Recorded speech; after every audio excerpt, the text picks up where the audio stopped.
Oh, are we live? We've been live for 5 seconds. There we go. We've got the White Claw King drinking high noons on camera. This is blasphemy. Uh-oh. What's the delay? You're not getting your sponsorship. What's going on, freaks? We're here for a party rip at Bitcoin Park in Nashville, Tennessee. Mr. Odell, I've got to give you props. This place is incredible. Sweet pop. Thank you, sir. And there's others in this room. We've got people sitting on the other side of the camera as well. We've got Ty and Neil. A couple of comment section sleuths joining us on camera today. Glad to have you all here. Vibes are high. Yesterday was fucking insane. Yesterday was a great day. I'm very tired. It was a late night, too. It was wonderful. This place is incredible. Yeah. I didn't oversell it. No, you undersold it. There you go. Undersell, over-deliver. Yes. Yeah, I definitely agree with that. This recording studio itself is absolutely amazing, and this is just one aspect of Bitcoin Park, which is the place is insane. Today we're drinking a mezcal called 400 Rabbits from a freak in Mexico. He flew it all the way here for this rip. Marty, how's that pronounced? 400 conejos. Racist. Nailed it. No, it's 400. That's how you say 400. Nailed it. Yeah. That. Marty's really conflicted here. Yeah. I'm drinking Coors Light. Matt, why don't we get the Bitcoin Park pitch before we jump into the episode? Because That's it. honestly, I'm not trying to blow smoke up your ass. The place is incredible. You want to try and give the pitch? Yeah, I mean, if you're looking to come to a place to be a member of a place where there are incredible Bitcoin builders working, congregating, Bitcoin-focused events, I mean, Bitcoin Park is the place to be. I mean, the aesthetic, just the grounds in general. You have 2 houses here. We've got this studio. There's conference rooms, kitchens. You have a full fucking bathroom with a shower in it upstairs. Just in case members need to take a shower. Yeah. There's a cafe. Yeah, there's a cafe. Full-service coffee cafe. Yeah. Yeah, we know Bitcoin developers are knowing for sharding every once in a while. So everyone shards and get We got to keep them clean. You don't want the smelly Bitcoin developers. I mean, that was a really good show. Thank you. There's a panic room, too. Yeah, the idea is like we're gonna have private events for our members, invite only events for our members, and public events where members have like priority access to workshops, education, like social events. It's like a mix of a social club and like co-working space, event space, a little bit of everything dedicated for Bitcoiners and grassroots Bitcoin. Yeah, I think the only thing you need to do is at some point when you're up and running, cash flow positive, profitable, we buy the building next door and just get like a huge sauna room. You mean the church? The church, yeah. We're going to buy the church, turn it into a sauna. 200K by church day. The fire alarm was going off at that church all day yesterday. Were you involved with that? I mean, it might be cheaper now. Do you think there was a fire in there? The fire truck showed up, so I assume. Okay, Ronan has no idea what was going on over there. Let's just be clear. Hey, to Bitcoin Park. Cheers. Here's the Bitcoin Park. Here's to you guys. Thanks for joining us. Thanks to everybody. We have for joining a us. massive live audience here. We do. We have a. Oh, and also there's TVs throughout Bitcoin Park that are streaming this right now. So cheers to everyone watching in the other rooms. If you're watching this in another room, take a sip. All right, let's start where we always do. Clark's dashboard. Current price of Bitcoin is $20,640. One cuck-buck's going to get you 4,845 sats. We are currently at block height 744,986, 14 blocks away from block height 745,000. There's nothing significant about that block height. It's just a nice even number. Carr, can we get the live chat on this TV? Maybe just go to the YouTube Yeah, page. just pull up the YouTube. Sorry, Marty, You in continue. the live chat.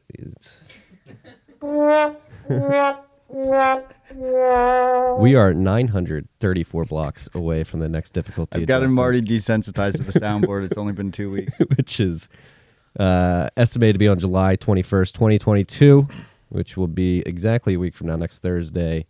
Negative 4.3% downward adjustment. Blocks have been coming in at 10 minutes and 26 seconds on average. We'll be talking about that today. It seems like some miners in Texas shut off due to the extreme heat and demand on their grid.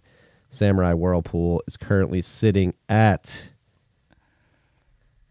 4,900, 6.64 Bitcoin in unspent capacity. That's a new all-time high. Stop. That's the best one. Neil, Goes on forever. is it your birthday, Neil? Happy birthday, Neil. Happy birthday, Happy Neil. Dogs. birthday to you. Perfect. Yes. Thank you, guys. So what do you guys think? What should we talk about? Ty, what's on your mind? Let's start with you. What's not on my mind? Well, you know what's on my mind? Hot chicken. We just went to hot chicken. I thought you were going to say hot chicks. I was like, Well, I mean, yeah, but also hot chicken. My stomach is gurgling. I'm feeling a little weird right now, but thank God we have a shower here. I know. No, I mean, I'm just enjoying being here at Bitcoin Park. It's amazing. Just seeing all my friends here. And look, I was planning on not traveling until Riga. And then, like... Yeah, we were in the Commons in Austin. Yeah. I was like, yeah, I'm going to be... I think I asked you. I was like, are you going to Nashville in a I was couple like, I don't know. But then Wiz was like, hey. We have Wiz in the room as well. Yeah. Way to dox him. He didn't want anybody to know that. Shit, my bad. Mess with you. But he was like, oh, I'm going to be in town. So I'm like, okay, I'll be there. Yeah. And being in town is not like a small issue. Like coming from goddamn wherever you came from. Yeah. Jet setting. That's a travel. So that's cool. What's on top of your mind, Neil? Nothing. I've just been overwhelmed. Yeah. Just like days and days of hanging out with Bitcoiners. It's just absolutely unbelievable. Like, How are you monitoring your home mining while you're here? oh, I set it and forget it. Set it and forget it? Yeah, it's great. Hell yeah. We've got a lot of topics. Matt went lazy. There's been a lot of shit going on. We got a great crew in town. I mean, if we're going to read this list, I think we have to... You got to preface it. We got to, I mean, not preface it, but just give a shout out to No Bullshit Bitcoin because they're the reason this list exists this week. Matt literally went to their Telegram channel and just forwarded it. I just forwarded all the messages to Car. There's a lot going on. I've got some pop-up topics that we'll talk about. A lot going on in the macro world as well. But the first topic we have, something that you claimed would never happened. What? Robinhood enabled withdrawals. Oh yeah, I was completely wrong on that one. Yeah. But in a good way. Yeah, maybe you shamed them. I didn't. Yeah, they were like they put their whole engineering team on withdrawals once they heard Odell say that was never going to happen. Yeah, they had it on the whiteboard in the office. We're going to prove Odell wrong. That's pretty big. Yeah, I mean, people still probably shouldn't use Robinhood, but Yeah. Are there any other apps like that are PayPal. not? Oh, wait. But PayPal enabled them too. Yeah, they did, right? Yeah. does Venmo have withdrawals? Can you even buy via Venmo? Yeah. Yeah, geez, but I they're a didn't even know PayPal. that. They're a PayPal company though. I got kicked off of Venmo for not giving them more information. Yeah, they enhanced their KYC this fall I said no. because now the government needs to know every time you spend like $200. Yeah. And they're trying to make it harder. I mean, Did I tell you the Ticketmaster story with my New York City FC season tickets? no, I don't think so. Well, first of all, I was a ride or die supporter of NYCFC, season ticket holder from the beginning. And all they've done is fuck me for the last 2 years. So anyone who's considering getting season tickets with them, don't. But I got locked into my season tickets, even though we haven't been in New York for the last 2 years, and I've been selling them.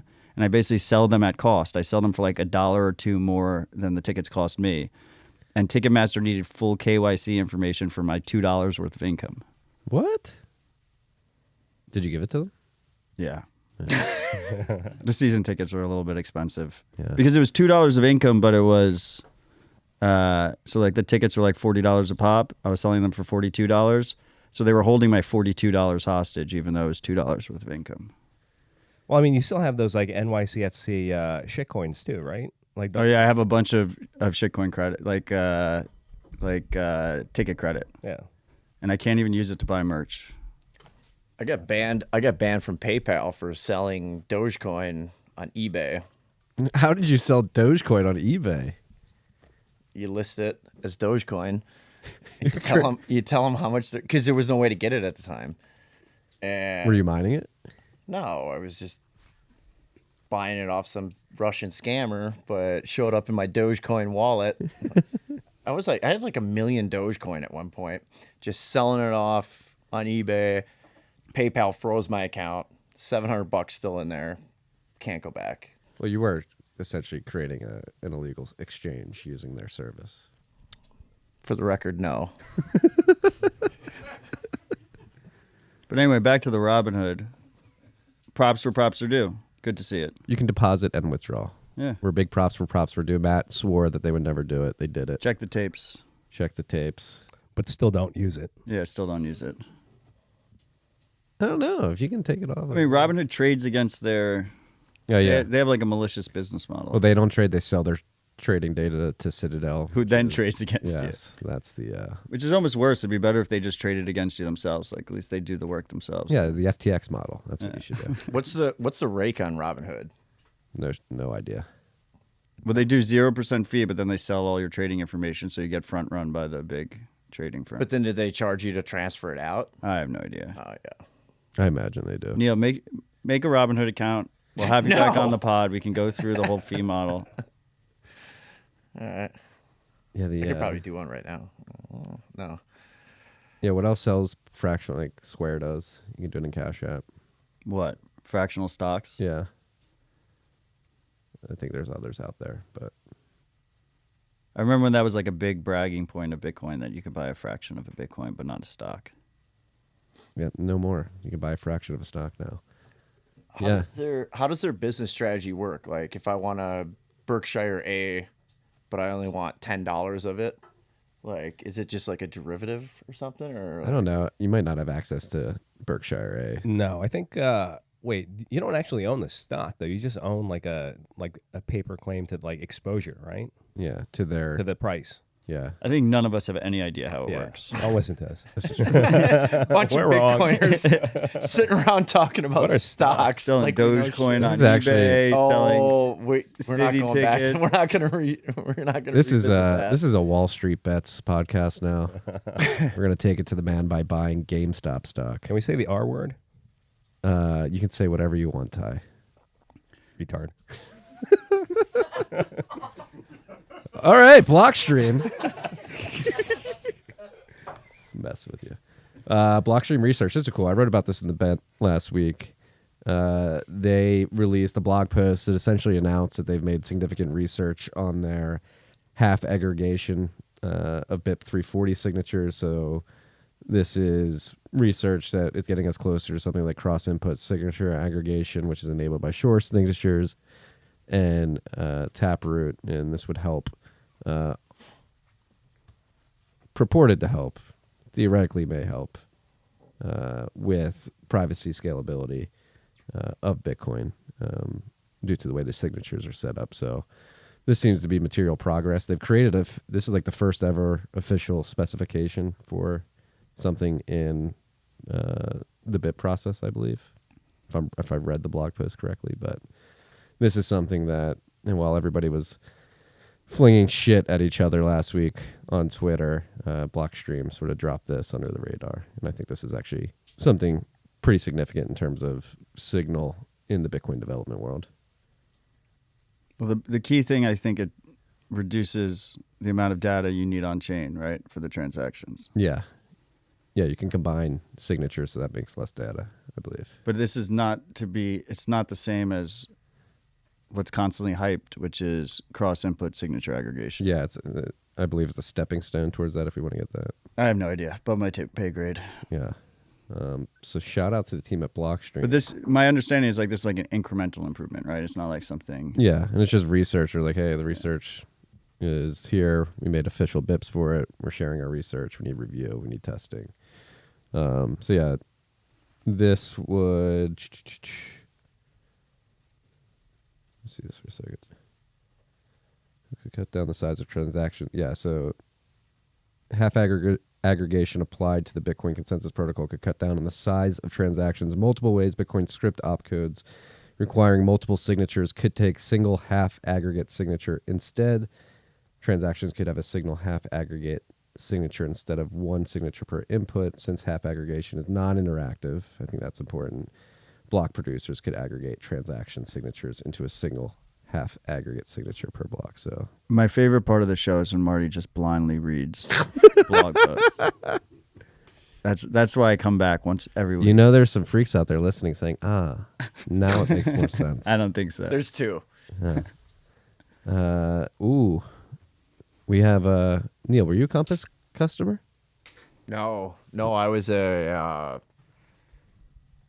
complete the opposite. Okay. I told everybody to stay the F away. No, you didn't. On the first dispatch we did, you played devil's advocate when I told people to stay away. Because I didn't Check the tape. I didn't want to sell myself out. Nice hat, by the way, buddy. Thank you. I didn't want to sell myself out for the information that I'd given you, knowing I don't know what that they means. were I knew they were fucked. And then he told people the opposite. Why I wasn't gonna just like I was gonna blatantly say it, and now that they're clearly fucked, It's okay, Neil. We're not. This is not supposed to be like. I feel like you're pointing. the Attack Neil show. Anyway, Ty, were you a Compass customer? Oof. Yeah, I had a couple miners. But so I knew the risks. I had miners in Russia. Yeah, I knew we've the- talked about the risk. Yeah, the risks. I were very texted. apparent. I texted Ty like the day after the invasion. I was like, "Are your miners still online?" He's like, "Why wouldn't they be?" No, because I remember talking to you too and being like, dude, you have your miners in Russia? He's like, yeah, 4 cents, bro. 5 cents. 5 cents. Yeah. So, I had all right. So part of my risk model was at some point Putin or some oligarch would be like, "These miners are mine," and they'll take them. And I was like, you know what? Surely within a year that won't happen. Fast forward 6 months, the U.S. government fucks me. It wasn't the Russians. My own government fucks me. So Well, you would have got rugged. It was going to be Compass, yeah. the U.S. Well, the look, I was Russians. like, you're look, going to get rugged by someone. after I Bit River. ROI, like I'm like, okay, well, if they get taken at some point after that, well, whatever. But I didn't ROI. So what's the deal with that? Have they communicated with you how they're going to get you? No, not Are really. you going to get The your money last- back or something? No, definitely not. Are you getting the machines back? No. So apparently, like, they can't handle the machines. They can't like interact with Bit River. without breaking sanctions. Right. So supposedly they have a third party, a non-sanctioned third party that's over there like negotiating with buyers to like take possession of the machines and like buy them and stuff like that. You know what else happened recently? Bit River announced a partnership with Gazprom. Yeah, I have I- a feeling Gazprom is going to be hosting your miners on their own behalf at some point soon. That's pretty big news, though. Yeah. But what were we talking? Are we talking about the Compass layoffs? Is that what? Yeah, the yeah, I story brought started? it up. Yeah. They laid off 50% of the team, and their executive team is taking a 50% pay cut. And then previously, the CEO and the CFO stepped down. Yes. Yeah, the board stepping in. We'll see. Hopefully lessons were learned, and seems that they're going to try to keep operating, so hopefully they can. Well, if there's anybody from Compass listening right now, I would like anything. An Arbys gift card. Anything. I'll take that right now. I need some sort of compensation for my miners. Did you sign anything that was like, this is a possibility? And No. no. No, that's painful. And they were hiring a lot of friends of mine. Oh, And yeah. I have friends who a work there. ton of my friends invested their money into getting miners running with them. So it's like it's painful to watch because on both sides. Pull that mic closer. You did. I mean, we had them Oh, as a on sponsor of the pod. It's like one of my largest regrets. Yeah. Yeah. No, it's painful. It's like we all know a lot of people that either got screwed or got hired and basically are getting screwed especially if they fail. Then it's like they left lucrative jobs elsewhere to start working at Compass, and then if Compass fails, then now they're unemployed, or I don't know, it's sad. Yeah, for sure. I mean, I have friends too who got laid off and stuff, and I have friends who, they're experiencing some like reputational blowback for working there too. Yeah. But yeah, I mean, ultimately, yeah, the company thus far has not been good about communicating with the customers. Whenever a problem happens, like the Russia thing, like my miners were hashing fine. The uptime was great. They were online within like a week, less than a week. So like as far as the Russia miners go, they were fine up until the sanctions. And when the sanctions happen, I feel like Compass as a company could have addressed the problem better, right? Like, yeah, they can't do anything about sanctions, or they have very little wiggle room because, you know, you'll go to fucking prison, right?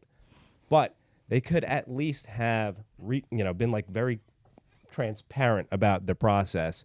They could have been like more accommodating of, people who wanted to inquire about the miners, or like, there's some people who are not U.S. citizens who had Compass miners who the sanctions didn't apply to them.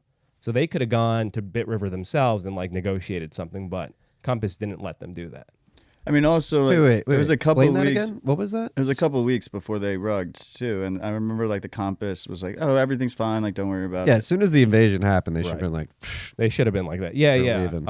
I think Wit sent out an email saying like, "Oh, don't worry. If we needed to, we could extract the miners immediately before anything happened. Don't take any, rash actions." yeah.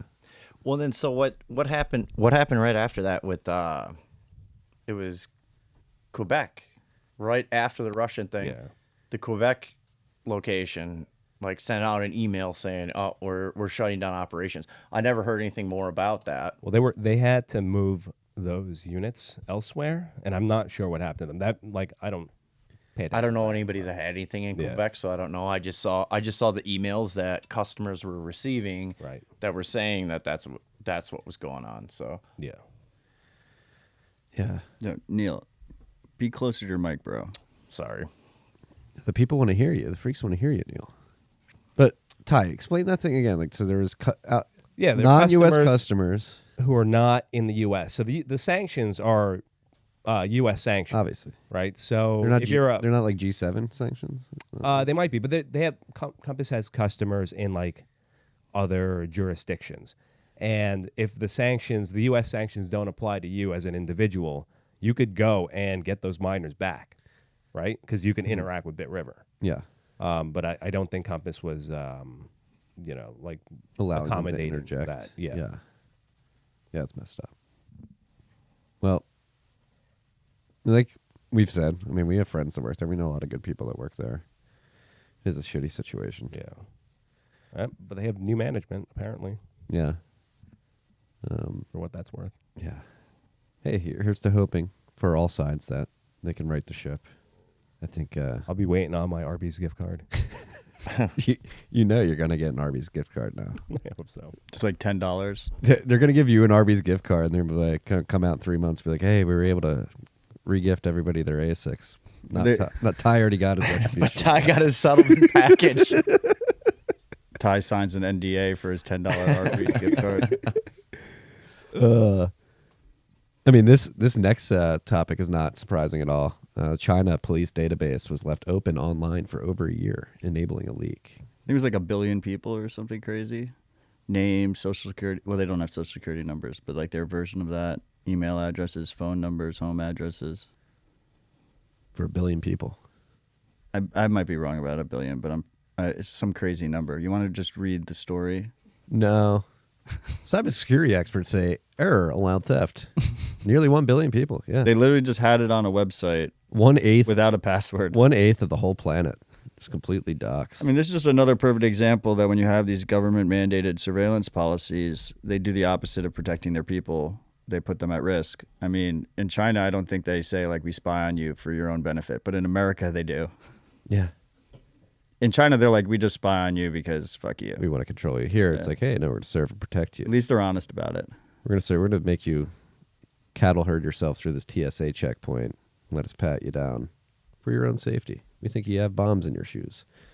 But think of the gravity of this. 1/8 of the whole planet just got completely doxed in one data leak. Is this the biggest data leak of all time? I think that's what the title said, right? I don't know. Biggest data leak of all time. Yeah. Probably is one of them. I mean, what the big one in America was Facebook. TransUnion, Equifax. Oh, yeah. Because that was like every adult in America. I had a We theory. just don't have as many people here. Well, I still want a white hat hacker out there to use the TransUnion Equifax leak to DDoS the IRS, just like make a bunch of tax return claims for people. Well, there's a shitcoiner that said There's a shitcoiner that said on Twitter that like every single one of his small Uniswap trades, he like printed them all out and sent them in. On Like paper. 20,000 pieces of paper. Yeah, like one trade per piece, per paper, per page. Andreas Antonopoulos said that quite a while ago. He said he printed out all of it. He had like stacks of paper, right? I don't know. And he just sent them in? I don't know. That's a Yeah, name I haven't heard in a while. Yeah. Oh, forget so easily. Andreas back in the day was like fucking awesome. He got me into Bitcoin. He was great. Yeah. I used to just watch Andreas videos and just stack He was my Yep. go-to. Yep. while I was watching. Dude was a legend, absolute legend. But I was like Andreas, Meister. Who else was I around? never listened to Meister. The Khan Academy. Sal Khan actually had some Bitcoin Yeah, information. some really good early. videos. Yeah. Yeah. And then Nakamoto Institute. I'm lucky to have found that extremely early. That was what, like 2014 Nakamoto started? Yeah. Yeah. 2015. Yeah. I found that really early.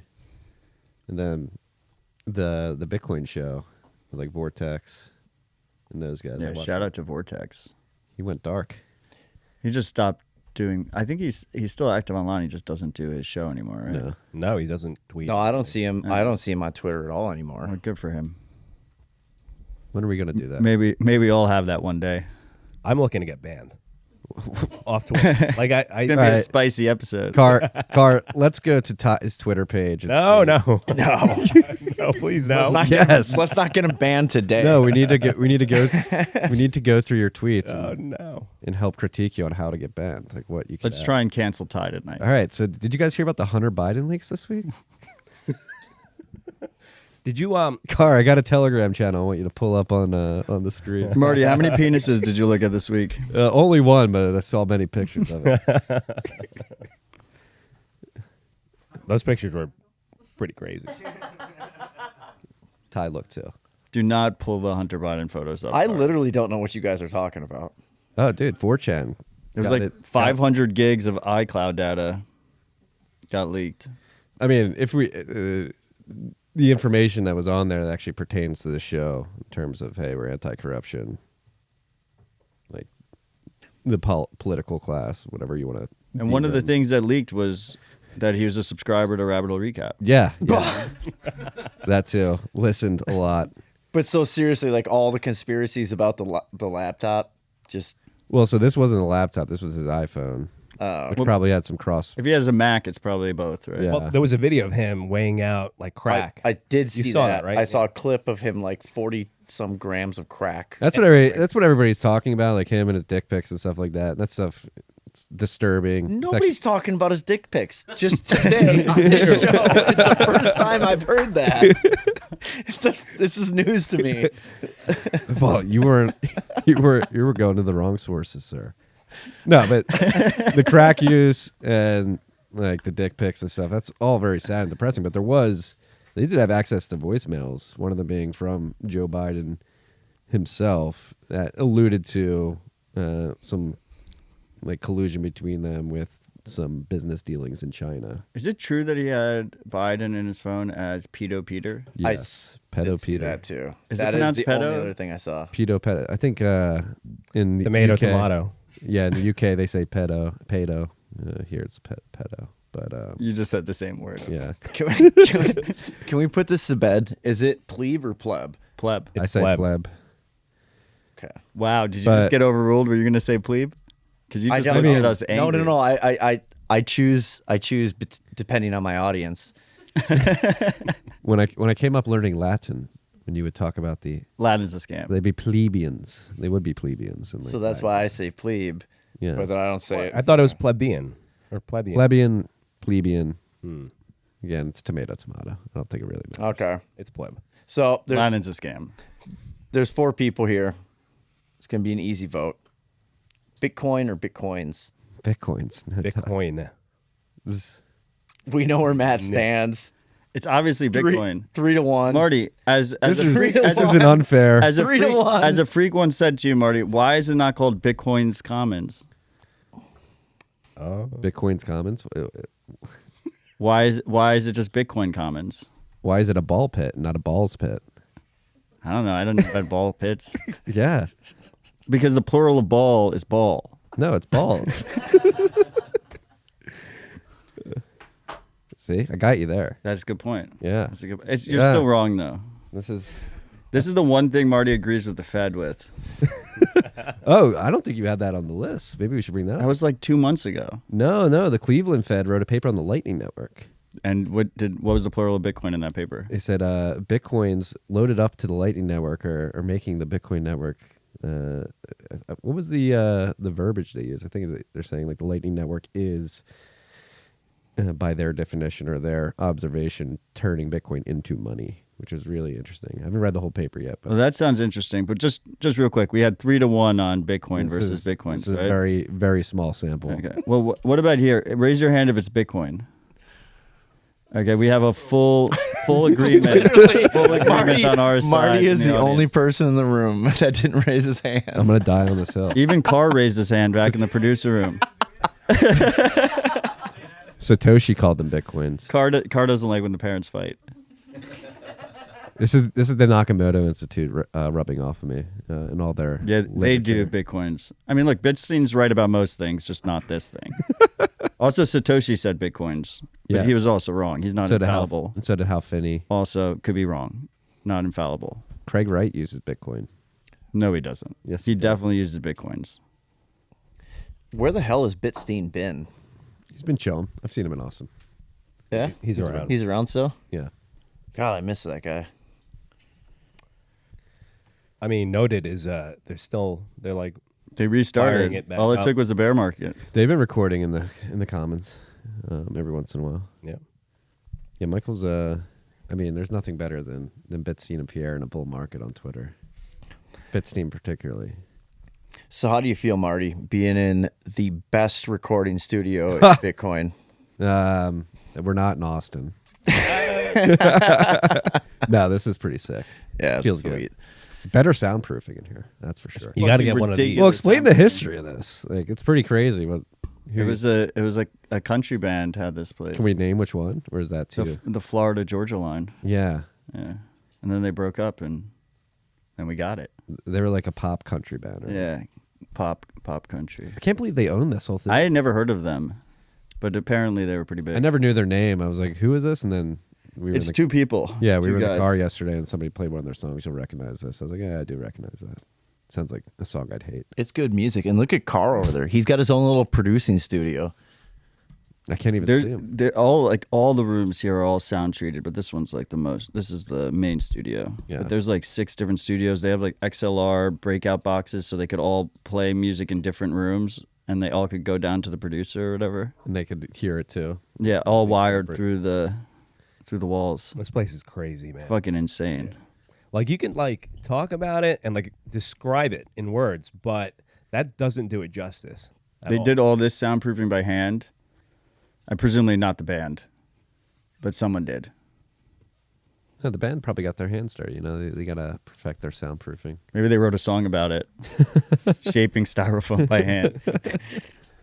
No, I mean, I was just about to start singing a Florida Georgia Line song and edit in my own words, but do it. Come on. mm-mm. Come on. Nope. We've got a musical. Well, maybe in 45 minutes he'll get drunk enough and do it. Yeah. Oh, he's onto the White Claws now. Okay, Couple this more is getting claws. dangerous. You want more mezcal, Neil? Yeah. Let's rip You it. want some 400 rabbits? Let's do it. What's the next story, Marty? Oh, the Oh. lightning thing is pretty cool. That's cool Yeah. that the Fed. Can you cares. find that car? Car, if you click on the 3 buttons on the chat, you can just literally pop that out of the browser. And you don't have to have us like going live. Boom. No, but yeah, Narwhal Tacos? My new book coming out is called The Bitcoin Standard. I'm expecting good sales. Marty's just going to buy a bunch of copies to boost the numbers. no, the Bitcoin standard is about the network. When you're talking about Bitcoin's the asset, it's plural. I think all Bitcoin should be lowercase, and none of them should have S's at the end. This is Wiz, are you uppercase, lowercase maximalist, or? It's like the internet. Internet has capital I. Yeah, the network has a capital B, and the token has a lowercase b. The only time Bitcoin should have a capital B is if the sentence starts with Bitcoin. What was that? There's no S at the end, right? No, there is. This is something we ended the episode. There was breaking news at the end of the week. Was that Peter Woola, or the end of last week's episode? Peter Woola had stepped down from being an official maintainer and holding basically control over Bitcoin Core at the maintainer level. He was one of the 6 core maintainers. Yes. And people are speculating, oh my God, is he going away? But I think from what I've heard and what I've seen people talking about, he just honestly wasn't that involved with the maintenance process anymore and figured it was probably best to give that up and let somebody else step up. And He thought it was a liability having the signing key. But I will say that in the announcement, like fucking Calvin Ayre responded and he's like, don't think this protects you or something like that. So could still be related to that bullshit. Calvin Ayre is a pedophile. It's Pedophile. I mean, and there was something like there's some Craig Wright news too. He came out apparently in the court. He claimed, as he's claiming to be Satoshi, technically owns all 21 million Bitcoin, and he's simply contracting work out to 21 million Bitcoins, and he's contracting work out to I'm glad we all heard that. miners. So yeah, these people aren't going away. I thought we were done with all the Craig Wright stuff. Oh, we're not done by any means. About HODLNOT's case is like fucking HODLNOT's getting wrecked over there. And How can, like, McCormick's case still hasn't been judged yet. It's like How can the judges in Florida and the UK not see through all this bullshit? HODLNOT has 2 cases, one in Norway, one in the UK, that are still ongoing. The Florida case was a different beast because it was Kleinman's family was suing Craig Wright because they said that if he was Satoshi, that Kleinman was a partner and deserved some of the Bitcoin. So in that case, it was like the judge was awarding Craig Kleinman paying them. Yeah. And then Craig was like, oh, that means I'm Satoshi or whatever. But it's like, yeah, you owe them the money now, and he hasn't paid them the money. Hasn't moved. So that was a little bit different. Like, that doesn't... Yeah, but It's not definitive proof. Like, if he wants to prove he's Satoshi, he should sign a message with early keys. And that doesn't necessarily prove you're Satoshi, but at least that is a huge step in the right direction, depending on which keys he signs with. And literally, Satoshi invented a way for people to cryptographically prove that anyone could verify ownership of funds. Like, that is one of the key innovations of Bitcoin. well, we had that happen where he like apparently handed over a list of addresses he said he controlled, and somebody signed him. And then signed him, fuck you, Craig Wright. Yeah. And so those addresses weren't even his Yeah. unless he was doing it to. So he's obviously lying. No, those addresses were definitely not his. But if you lost a lawsuit and you had to hand over funds, that'd be a good way to prove that you don't own the funds, or a good assumption that you don't own those funds.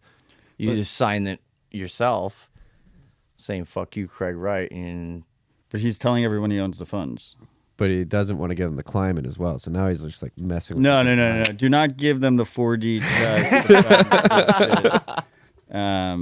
What they're doing is extremely fucked up. And there's a lot of influential people in the space that let them go way, way, way, way too far before they started speaking up against it.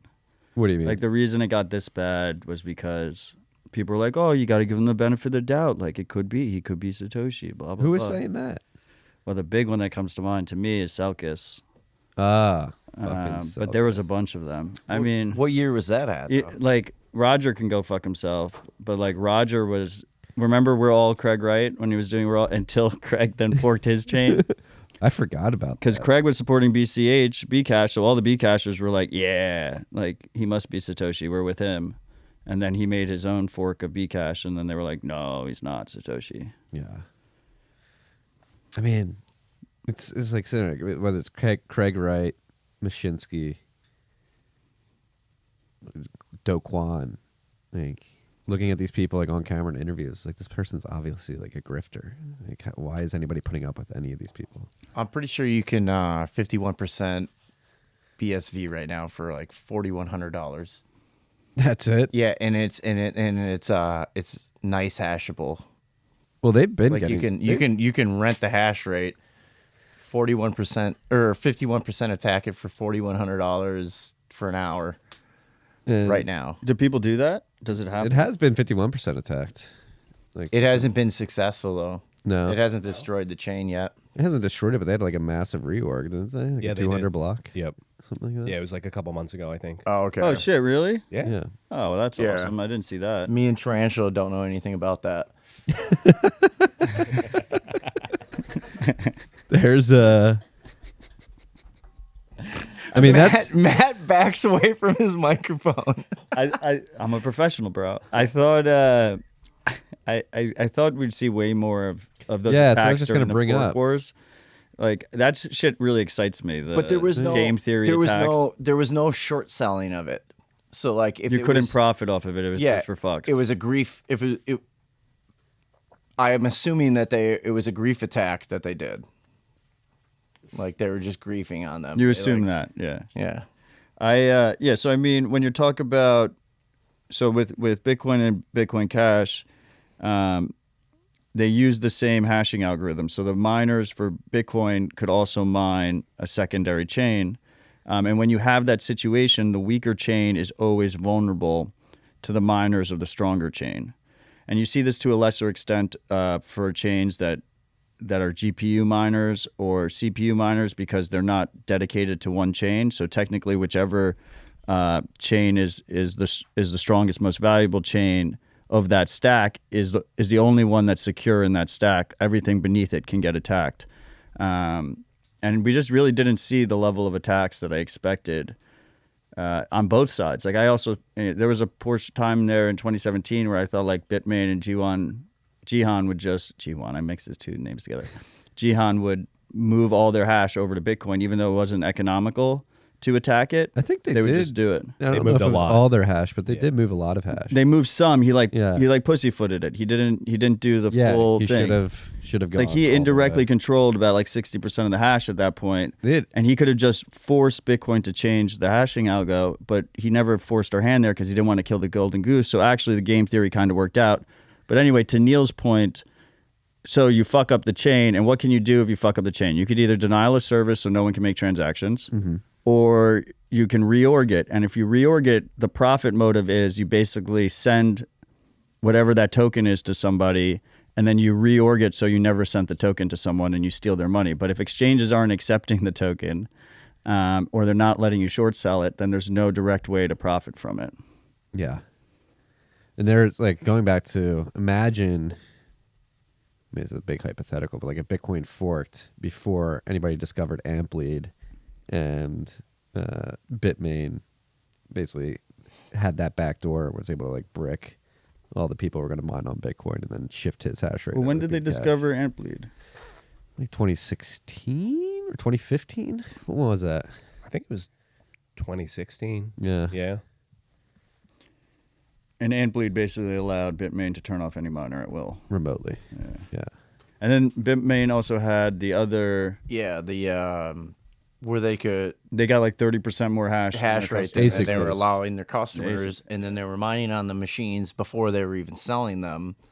And But Segwit, the Segwit fork broke ASIC Boost. yeah, It didn't- that's why. They Well, were it broke. Against, that's why they it were broke against covert ASIC boost. And Right. They basically Which embraced is it. the one that mattered. Yeah. So they have overt ASIC boost with Segwit now. So now everyone just runs ASIC Boost. Yeah. Yeah. So much history. You freaks are new to this show. We're talking a lot of historical context. So why are you a Whatsminer maximalist? Number one, Dr. Zhang. I mean, the dude who designed the S9 runs MicroBT. I think especially the S17 series proves that Bitmain's still got some kinks to work out in terms of bettering their design.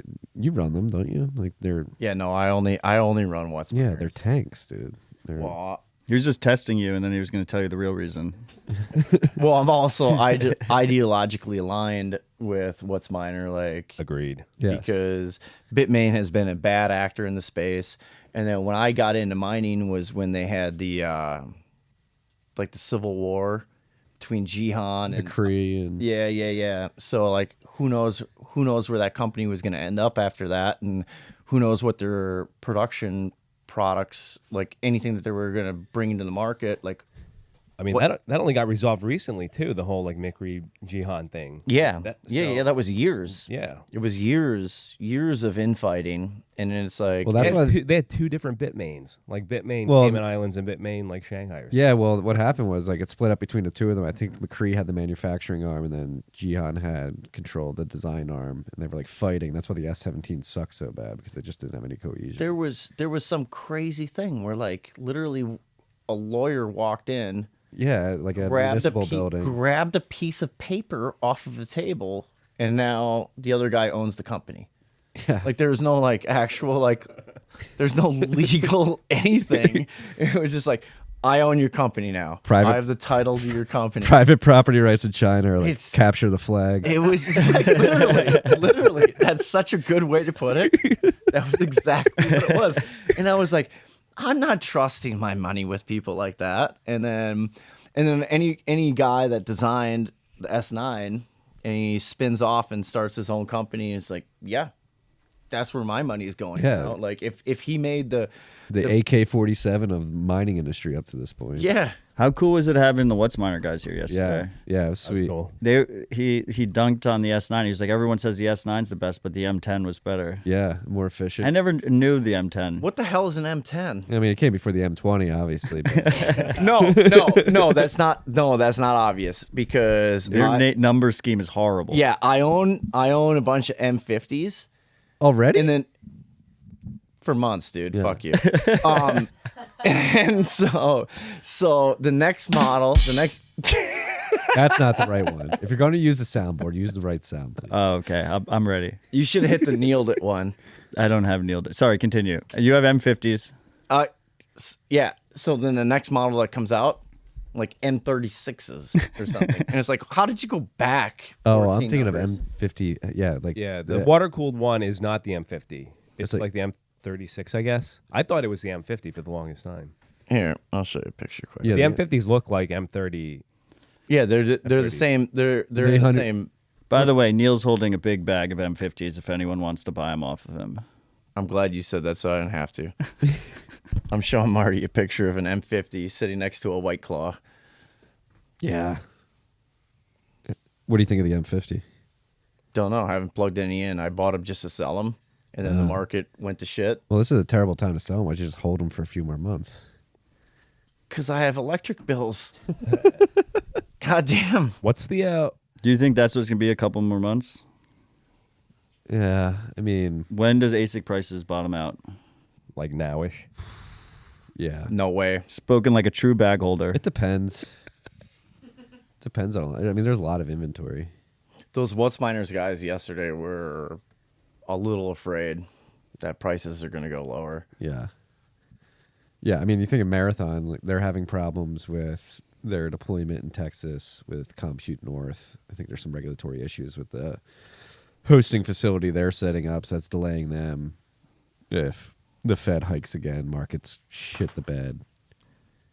Marathon is something like 30 to 40,000 ASICs just sitting They're just in boxes, just sitting there. in right? warehouses. Yeah. The one thing, It's like the same issue Neil has, just a little bit larger.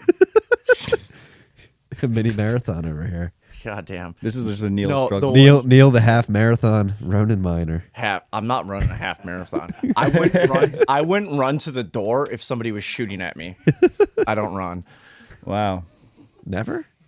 ever. I'm going to make you run tonight. Is that a threat?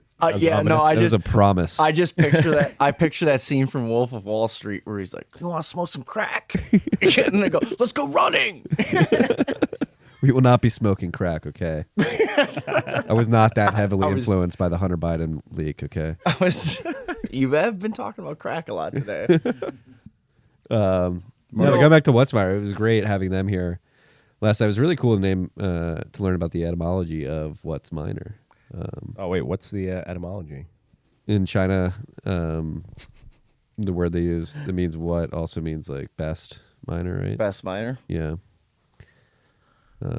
No, it was interesting. Not my information, just things I'd heard from hanging out here at Bitcoin Park this week. Was everyone saying that when the miner capacity or the miner supply slows down, they actually end up losing Foundry space. Yes. Yeah. Yep. And so that's a theory here. You have this glut of supply on the market that nobody wants to buy because everybody's afraid because the macro environment's going to shit. Price per terahash is going down. Bitmain and MicroBT aren't making as much revenue, and they have to go to TSMC and Samsung respectively and begin to rent out space for 2023.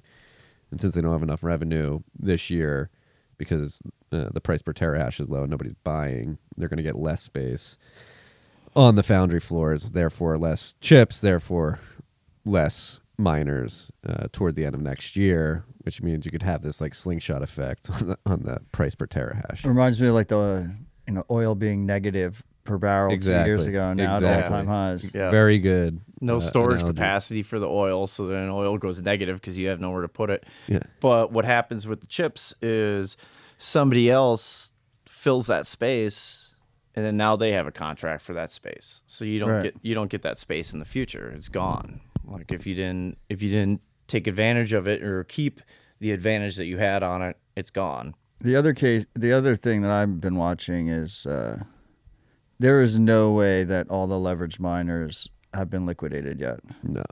Like there's a bunch, because we've never had a cycle where ASICs were so, like loans were taken out on ASICs to such a level. Yeah, well, this is like, so we're only like one full cycle with publicly traded miners now. Right. Because they all, like Riot launched in December 2017. I think HUD 8 went public in like January, February 2018. And that was, yeah, so it's like 1.5 cycle, I guess. And in between, in the middle of that cycle, the lenders came in and created these structured products that are using this highly volatile asset as collateral in it. And That's like, at least if you use Bitcoin as collateral, it is highly volatile, but it's super saleable. Super liquid, very yeah. liquid. It's very easy to dump. And we saw all the miners, that was the first thing they did, right? If they were in trouble, they dumped all their Bitcoin. But the ASICs, you have to like go into the warehouses, you have to pull them out of the fucking warehouses, then you have to actually ship them to someone. we have to ship them to someone, and someone ideally would be like a hosting partner that's ready to plug them in so we Right. actually make revenue from them. And there's nowhere to plug them in. Yeah. It's a complete shit show. Well, I think the publicly traded companies are better off than the hosting companies.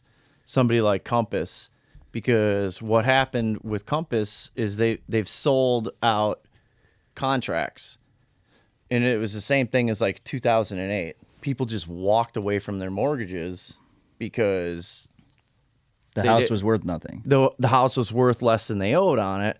And then now, so these people bought these 12-month contracts where one miner goes online every month and they put maybe $6,000 up front, and then every month they have to put in another few $1,000s to get another miner online. And that was like, from what I understand, that was what the Compass mining contract was. And it's like, why wouldn't you just walk away from that? Like $6,000 up front? Who cares? Just eat your losses. Yeah, Walk just away. take it and walk away. Have you seen these like Reddit posts that are making the rounds? It's like, oh, my house is worth less than my mortgage. Can I get a refund? Or my car people is worth don't less than my understand how, lending. like- That's pretty bad. Like when you start seeing that, you're like, oh fuck. It's like down to economic literacy. It's just They don't teach economics in school. No. The two things, the two required classes that should be in, all right, we'll call it junior high rather than elementary school, rather than grade school, is gun safety and economic literacy, financial literacy. Like that's, learn about supply and demand. I mean, that's great. assuming that public schools exist to, like actually teach people. No, they don't. Yeah, no, of course they don't. But I mean, like, Well, hey, there's a big trend here with school choice that's actually having a lot of success here in the U.S. Where have you been following that trend? I mean, kind of, sort of, but I'm sure you have more than I have. I mean, we had the Marty's been producing kids like it's his second job, is what Ty is saying. do you have a third one on the way already? no, not yet. Oh my God! I was gonna say Irish twins. I'm an Irish twin. If my brother and I are 11 months apart. There you go. Just I've confused yourself you. further I've and further every confused day. him for you twice, twice now in my life. We do look a lot alike. so many. The best was when a picture of your brother got posted on Twitter. It's like, holy fuck, Marty is jacked. And the next that's not Marty. Oh, where were we going with this? I had an important point to make. Yeah, you were on a rant. As The- usual. oh, the schooling. We cut out the rant. We hit him. The two positive comments on schooling. The school choice movement is having a lot of success in many states across the country. Essentially, that's you can, as a parent, instead of sending your kid to public school, get the amount of money that School the taxes. state would be paying for Yeah. your child and spend on the education. It's of your- essentially a tax credit. Yeah. To use private school instead. Yes, and then I will be teaching or doing like similar to what we do at Baruch College, but it's How old are the kids? in high school. But it Okay. pains me. It pains me that I'm doing this at my rival high school before I'm doing it at my actual high school. Wow. Yeah, I Rugged again. so the dude I worked for at the hot dog stand. But you're doing it virtual because you don't. Yeah, we'll do it Philly virtual. anymore. No, maybe I'll go up to Philly. Who knows? The Where other, was this hot dog stand? So I worked at it was down the shore. you can still find the blog post where he No, talks I've, about the hot dog I've stand. heard him talk about it, but it was years and years ago last time he spoke about the hot dog stand. It's on And his I, like, Medium account. Yeah, I just assumed it was like it was the he first piece of writing I ever did. It was. about the hot You dog could tell. stand. I figured he was like at whatever they call the stadium in Philadelphia, and you were like Citizens Bank Park. throwing hot dogs. No. Or some shit. It was more of a. It was a beach It was thing, more right? of a laid back. Yeah. So in Philadelphia. Read the article, bro. Philadelphia during the summer. If you're many people get out of the city and go to the shore, they go to the beach 80 miles east to the coast, and I was fortunate enough to be able to go down there every summer. And starting at age 12, I had to have a job. My parents were like, if you're going to be down here, you have to work. When I was 12, my dad, we would go buy all the Philadelphia Inquires at CVS, and then he'd make me walk the beach and sell them for like a 40% markup, like on the beach. And then when I turned 13, I started working at the hot dog stand. So it's right at the edge of the beach. It's a great job. Worked there for when I was every summer from 13 to 21. Paid in cash every day. Terrible way to get introduced to money. It's like working, getting an hourly wage and getting cash handed to you at 13, going buying all the candy, cigarettes, and cigars that you get your hand on. Candy cigars. Yeah. And But how are the hot dogs? the hot dogs are very good. Best in South Jersey. Voted. He was paid to say that. Voted many times. Disclosure. Philadelphia Magazine. Former employee Coastal at living. the hot dog stand. Coastal Living's written up the hot dogs. Was there chili on them? If you wanted it, yeah, we had chili cheese. Oh yeah. Yeah.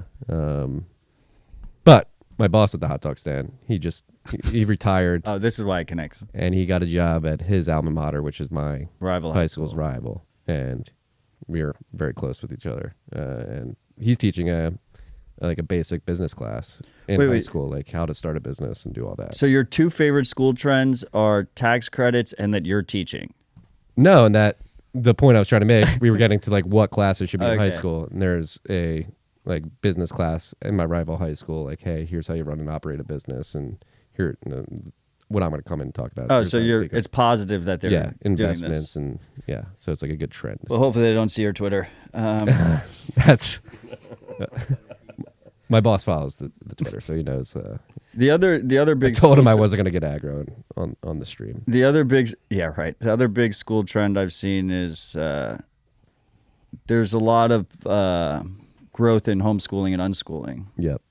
There was a lot of stigma there even just like 5 years ago. Yeah. And I think, COVID and the response to COVID really sped that up. No, we shit on him pretty often, but I think Elon Musk talking publicly about like the pod concept of getting together with a group of like-minded parents with similarly aged kids, and He has some good ideas. yeah. He's not all bad. He's perplexing though. Yeah. He had a Hunter Biden meme this week. I do have to point out that Ty has been holding this mic the whole time.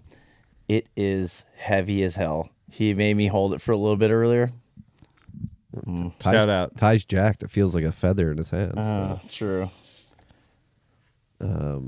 Is Unchained Capital a sponsor of the pod? Disclosure? Yes, they are. Yeah, but we didn't tell Ty to wear that shirt. No. No, No, this is my shirt. but Ty has been Ty involved. is stacking, so he only wears free swag. That's all he wears. Ty is technically. Ty's legit stacking. Look at that guy. I think Ty's done more Unchained Capital ads on this podcast than you have. How many ads? yeah, did you do? did, Just did this like- one? No, I've never done a single ad. done He's done two. two. Really? Yeah. That's awesome. I did 2 ad reads. Wow. You joined me for. Did Marty give you a cut? Oh, Well, you guys should work that out. yo, Dinner at 3 Forks. they accept Bitcoin if you're in Austin, Texas. We started this conversation. The loan thing is fucked. Like people are. Oh, yeah. Oh, so that's what I was gonna say. Like yesterday, Maulers really hit me hard when we were doing one of the panels because I said, you know, as a founder of a company, as a CEO, like how do you think about strategy during a bear market? And he was like, Matt, this is not a bear market. This is a fucking recession. Yeah. Yeah. Potentially a depression. Yeah. So translate that for us. What do you? And like we've said in the past that we've never. So Bitcoin has existed in the largest macro bull market in human history. And when people think, like, when you're talking about like a bear market in Bitcoin, I think you're talking Bitcoin specifically. It's like our cycles. It's completely separate from the macro environment. Macros keeps pumping. Now, some people will point out that March 2020, you know, Bitcoin, front ran. they like faced a systemic shock at least, right? Like a market crash, a market panic type of situation. But this feels a little bit different than that. But anyway, the point is Bitcoin has never really existed in a time when the larger macro world is selling off, where you have like a Netflix that's down like 75%. You have the S&P 500 that's down a shit ton. You have CNBC basically looks like they're in a war room, you know, like freaking out. Like we've never been in that situation before. I think you realize, but you're turning into Kramer over there with that soundboard. What? Boo, boo, boo. Kramer doesn't do his own sounds.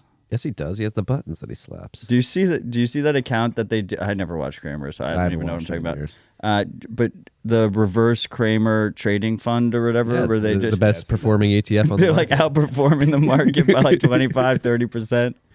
They just do the exact opposite of whatever he said. And he did tweet out the other day, he said last bad number, which means we have so many more bad Yeah. numbers if that trend continues. Well, that's something you don't have on the list. This week we got another bad number, which is 9.1%. 9.1. That's a fake number, too. It is a fake It's number. way higher than that. That's what I tweeted it out. Is Bitcoin an inflation hedge? What is 9.1%? CPI. The official inflation number. That's Year-on-year growth. That's literally exactly what rent went up in San Diego this week. In this 1 week. 1 week. How do 1 you week know before- that? I spend most of my time in San Diego now. And you just follow the weekly rental numbers? Well, I look at the numbers when the rent comes in. Or do you pay by the week? I'm trying to gonna learn how murder you you. know these numbers. I'm asking you a genuine question. No, they gave us an update saying that. So my girlfriend's in San Diego, and she says, "This is what my rent is going to be next month, Month to month. month to month." There you and go. it went up 9.1%. last week. Got it. For the month. So is this For next month. Is this landlord getting early Fed data? I don't know, but it was like literally Maybe the the exact Fed same trades on number. That's- Robinhood. Well, that was It was the exact same number, so that's why I was like, "What?" yeah. Well, there are some leases that are pegged to CPI, but usually not like on a month-to-month basis. And then California, I think, is capped at 10% a year. They can only raise Corey rent. Edwards, there's weekly rate motels where the shady types go. Calling you out. rent per night, But yeah, pay per hour. I mean, there's some very interesting things about this particular print. Number one, the day before it was released, there was a leak, a leak of the number, and that was 10.1%. And there's a lot of people that think that somebody in the Fed or the government like leaked that so that when the official 9.1% was released, even though it's higher than it has been in the last 40 years, it was lower than the leak. But yeah, it's the highest CPI print since 1981, as Ty pointed out, and it's significantly underreported. It's a fake number. It's a fake Big number. number. And yeah, I mean, this is the. So what's your answer? Is Bitcoin an inflation hedge? I mean, I think over the long term, yes, but considering its market cap and the lack of overall understanding by the market at large, it doesn't really act like that in the moment. Gold isn't acting like one either. No. Blue chip stocks aren't acting like one, which a lot of people said was. It feels like the only thing that is ammo. Right? You were talking about the 556. Yeah. I shit you not. I was saying that Bitcoin companies should hold on their balance sheet 556 rounds for bear markets. This is a 100% true story. So like, I have a little stockpile of canned goods and different supplies in all these condos that I have in Minnesota.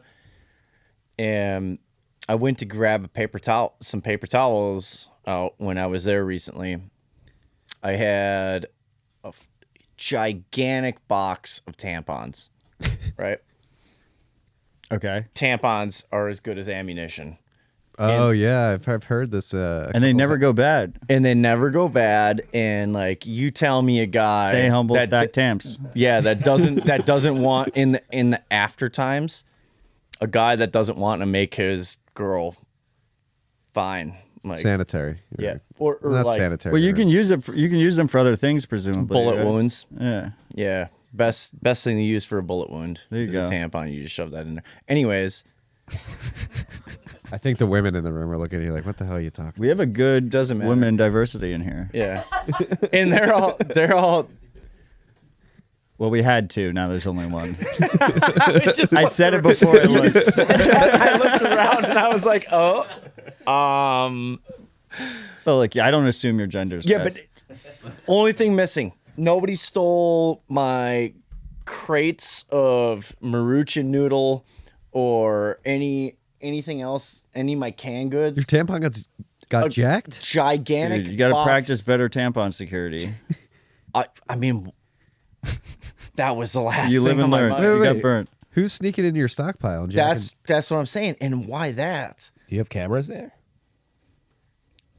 Well, this is like, Cameras. I mean, This is going live, bro. we're joking now, but this is like one of those like early leading indicators. Like you can't get access to weird stuff that you don't even not weird stuff, but things that you take for granted, don't even think twice about. Tampon number go up. But then why? Why that? Like if you're gonna steal, Because it's Because they need it. non-perishable. Right? Apparently, there's a shortage of tampons. So Well, you that's can probably why trade- they no, stole you it. can trade them. if it was somebody I knew, they would have taken a box of tampons out of the fucking gigantic box of tampons I had. Why take a package of 96 tampons? But what this reminds me of is, when people have food stamps, they buy bleach because it's just easy to trade. It holds value and Yeah. never goes, never goes bad, and you can just trade it. It's easy to size. So like it could be the same thing here. Yeah, and tampons are probably light and easy to carry, so why not carry that? You're answering But, your own like, question.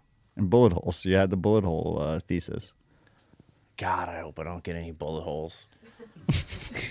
Why are you worried about bullet holes? He doesn't want to disclose online. The after, Marty. Yeah. It's the after. Yeah. And so Are you that worried? Yeah, I own a ton of guns and a ton of bulletproof vests and a ton of tampons. Wait, didn't you shoot not yourself anymore. before? Not anymore. Yeah. Yeah. Yeah, you right? saw me Right shoot there, myself in the bulletproof vest. Yeah, you guys saw, right? Oh, on Yeah, purpose. he quote unquote shot himself. There Yeah, was no, there I was a didn't. bulletproof vest involved. No, I jacked myself on the corner of a table. Oh, you can't give that away. People still think you got shot. People I still know. think he owns Subway locations. Oh, I knew you were gonna deal that one out. I knew you were gonna deal that one out. That one's great. You don't own Subways? No. Uh, No. Best sound effect ever. No, I was on a Citadel dispatch saying that you could buy Subways because I know that there's like 1,500 vacant Subways right now in America, and he's like And they have really good power. Yeah. Already set up. because they need it for those ovens. Yeah. ovens, air conditioning, coolers, like freezers, everything they have going on there. And then he's like, well, Neil, we get it. You're a boss, or however you worded it. And he's like, but we're talking about home mining right now. We don't need you talking about buying Subways or whatever. Never had bought a Subway. And then every retail space I'd gone to after that turned out to be a defunct Subway location. So Well, no, it was like- you're fucking up the story a little bit. I mean, the plebs ran with it. They got really excited yeah. about Ronan's Subway adventures. yeah. It And turned, then you have a hat. and then you Neil turned leaned it into a it. meme. Wait. You turned it into Every a meme has a basis in reality. let's talk about this though. Like, is it a viable strategy to go absolutely. raise money, buy up Absolutely. these subways? So the problem consistently has been that when I go to the building owner or manager or whomever, is they don't want me blacking out the front of the windows. Because if I'm going to be running a mine in there, when they have great ventilation too for all their like ovens and everything else, all their other processes they have going on in there. But they say, well, this is a storefront. We want It would look bad. this is a if- storefront. We want foot traffic coming in here. It would look bad if Yeah, like the strip mall had blacked out windows. Right. Yeah, exactly. Yeah, but I mean, ultimately though, it would come down to the power rate. Yeah, exactly. What are in the economics jurisdiction. like? Yeah. Oh, it's cheap as hell. Oh, it depends though, right? Where you are, it might be, but like you're not going to open one up in like New Jersey at a Subway. Well, no, they're going to cut you a deal. Any power utility is going to cut you a deal because they were making X amount of dollars off of whatever business was there prior, and then now that business is gone and it's been gone for months, and they're not making any money off of it. So then you just go to them and you say, "Hey, what were they paying? What do I have to pay you? And what kind of deal can you cut me if I can guarantee this amount of consumption 24 hours a day, every single day?" You think Yeah. you can talk them down like 4 or 5 cents? No, not in like a major metro area. Absolutely. We had a friend even in New York. Remember, I don't want to. They have this really great immigrant-owned pub/bar that they love to go to, and the guys were bragging that they were like grandfathered into a corporate like 2 cent kilowatt hour rate, and New York has like 21 cent kilowatt hour. Right. I've So actually there's definitely I've talked to a couple of people who have some flexibility there. FIDI has its own substations. Like some of those buildings have their own substations. Yeah, this was all the way south. Yeah, and after Down the water. exactly. And like so after COVID and lockdowns, everybody fled FIDI. I took a lot of calls of commercial real estate dealers who had buildings in FIDI. They were like, "Hey, can you guys come mine with our stuff?" I was like, "Yeah." Well, even in my regular area, just residential, 10 cents a kilowatt hour for part of the year, and then from October till May, 6 cents a kilowatt hour. If you only heat your house with electric space heaters. I go, that's fine. Wait, how do they know you're using space heaters? Because I'm not running my furnace. They can tell how much natural gas I'm using in my furnace, and if I'm not using any natural gas in my furnace, then they know that I'm using electric to heat my house because it gets really cold in Minnesota. And we do that, and then we also negotiated with our they ran us new power. They put in a new power supply for us because we wanted 400 amps on this pole barn that we have, just so we could run 20 more miners. And 20 more space heaters.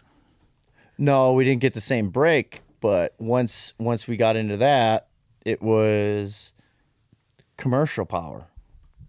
Once we Which is were at all lower rate as well. once we had a static amount of usage, we contacted them and we said we could prove what we use, and they say, okay, that's commercial consumption, so we'll drop you to 7 cents. The 7 cents thing really sucked though, because they put delivery fees on it, taxes, everything like that. Those It bills ended are up- so hard to read. Well, that's one thing. If you're a miner out there, a lot of people will go like thinking that they're getting a good deal and be like, "Yeah, it's." You go. I always ask like, "What is the all-in cost?" And Yep. they're like 7 cents. I'm like, Absolutely. "What are the fees?" I'm like, "What fees?" I'm like, "Go figure out what the fees are." Figure out the fees, and then they have delivery charge, and then they have like they word it all differently, and it's constantly more and more and more. And then when we got on commercial, we were actually a higher rate than we were paying prior Like Too. we were, Yeah, we were 'cause of all paying the less fees. on residential. And that than we were residential on- blended rate with 6 cents in the winter and crazy. 10 Oh cents no, are no, probably 6 cents is a different operation. Oh, But the mine that we have going on that has like 20, 25 miners or something like that running, that was the one that we negotiated down on a commercial rate and totally screwed us. We Friends, ended up missing paying we piece. ended up paying more afterwards. Yeah. Being on commercial because of all the taxes and delivery fees and everything else that they want to throw on there. But yeah, the 6 cent one, that's fine. That's 6 cents for like 7 months a year or something like that. And then and then 10 after that. So that blended rate's what, like 7.5? but it's also heating Eight. these condos that I have. Uh, So I don't have to pay anything to heat the condos. So not only like even when the price dropped, I was still making money because even if I was flat break even, I wasn't paying to heat the place when I wasn't there. And like I said, Minnesota's very cold, so yeah. it worked out great. A lot of savings on the heat side. Yeah. So- at one point, they were the best tenants I ever had. Your miners. Very, very few noise complaints. No broken toilets. No plumbing issues. You heard it. You've heard the story. No, I haven't. What did I trigger though? No, I shit you not. That's like literally the line that I usually say. Like nobody's breaking my stuff. I don't get any calls. When I show up, my furniture's not ruined. It's perfect. Love it. This is a great tangent. We were talking about inflation. I started looking at Marty and literally forgot what We we just were got even lost doing. in each other's No, eyes. it was a great conversation. It was a great conversation. I'm glad we went on that tangent, but I did want to talk about inflation a little bit more. Yeah, we you know, definitely need there- to touch on this. There's this theory, like the dollar milkshake theory. This idea that the dollar is the strongest reserve currency in the world. Everything fails into it. Yeah, so all the weaker economies fail first. They experience really high inflation, and the dollar pumps. Yes, which is And- happening right now. Right. It was a theory, and now we're watching it happen in practice, and it's absolutely insane. Like we see protests around the world based on this. I saw a map of Europe's inflation rates. They were crazy. The euro is now worth less than the dollar. Yeah. It's pretty crazy to witness, and it happens like super fucking quickly. I'm pretty sure we've said this many times throughout the years. Like what you're going to see before hyper Bitcoinization, what you'll see is the failure of every other fiat currency, obviously, but the first ones that will fail will be the weakest, and they'll fail up to the dollar. So essentially, when you have the Fed tightening its balance sheet, raising rates, we described this about a month ago. That's going to increase that rate that they're targeting is the federal funds rate, which is the rate at which banks trade their reserves. But since the banks have to pay that increased rate with their reserves, they go and they raise interest rates otherwhere with mortgages and stuff like that. And as their mortgage rates increase, people have to sell goods for dollars. Even in foreign, there's a lot of dollar based debt globally, and if you have dollar denominated debts globally, you sell your assets in your native currency, sell it for dollars to pay back that debt, and that drives strength to the dollar and devalues your currency. And we're seeing that at a crazy pace right now. Yeah, it's pretty fucking insane to watch. Like I think Europe is going to essentially It's in gonna the what? early stages of like the European Union failing. Like You heard it here first. Marty, remember? especially when you consider you had Mario Draghi resign today. When you consider, and especially like if you're German right now, you have an energy crisis. They're the economic powerhouse of Europe. And again, I've said one of my favorite book recommendations on the podcast is Mandibles. That's a good one.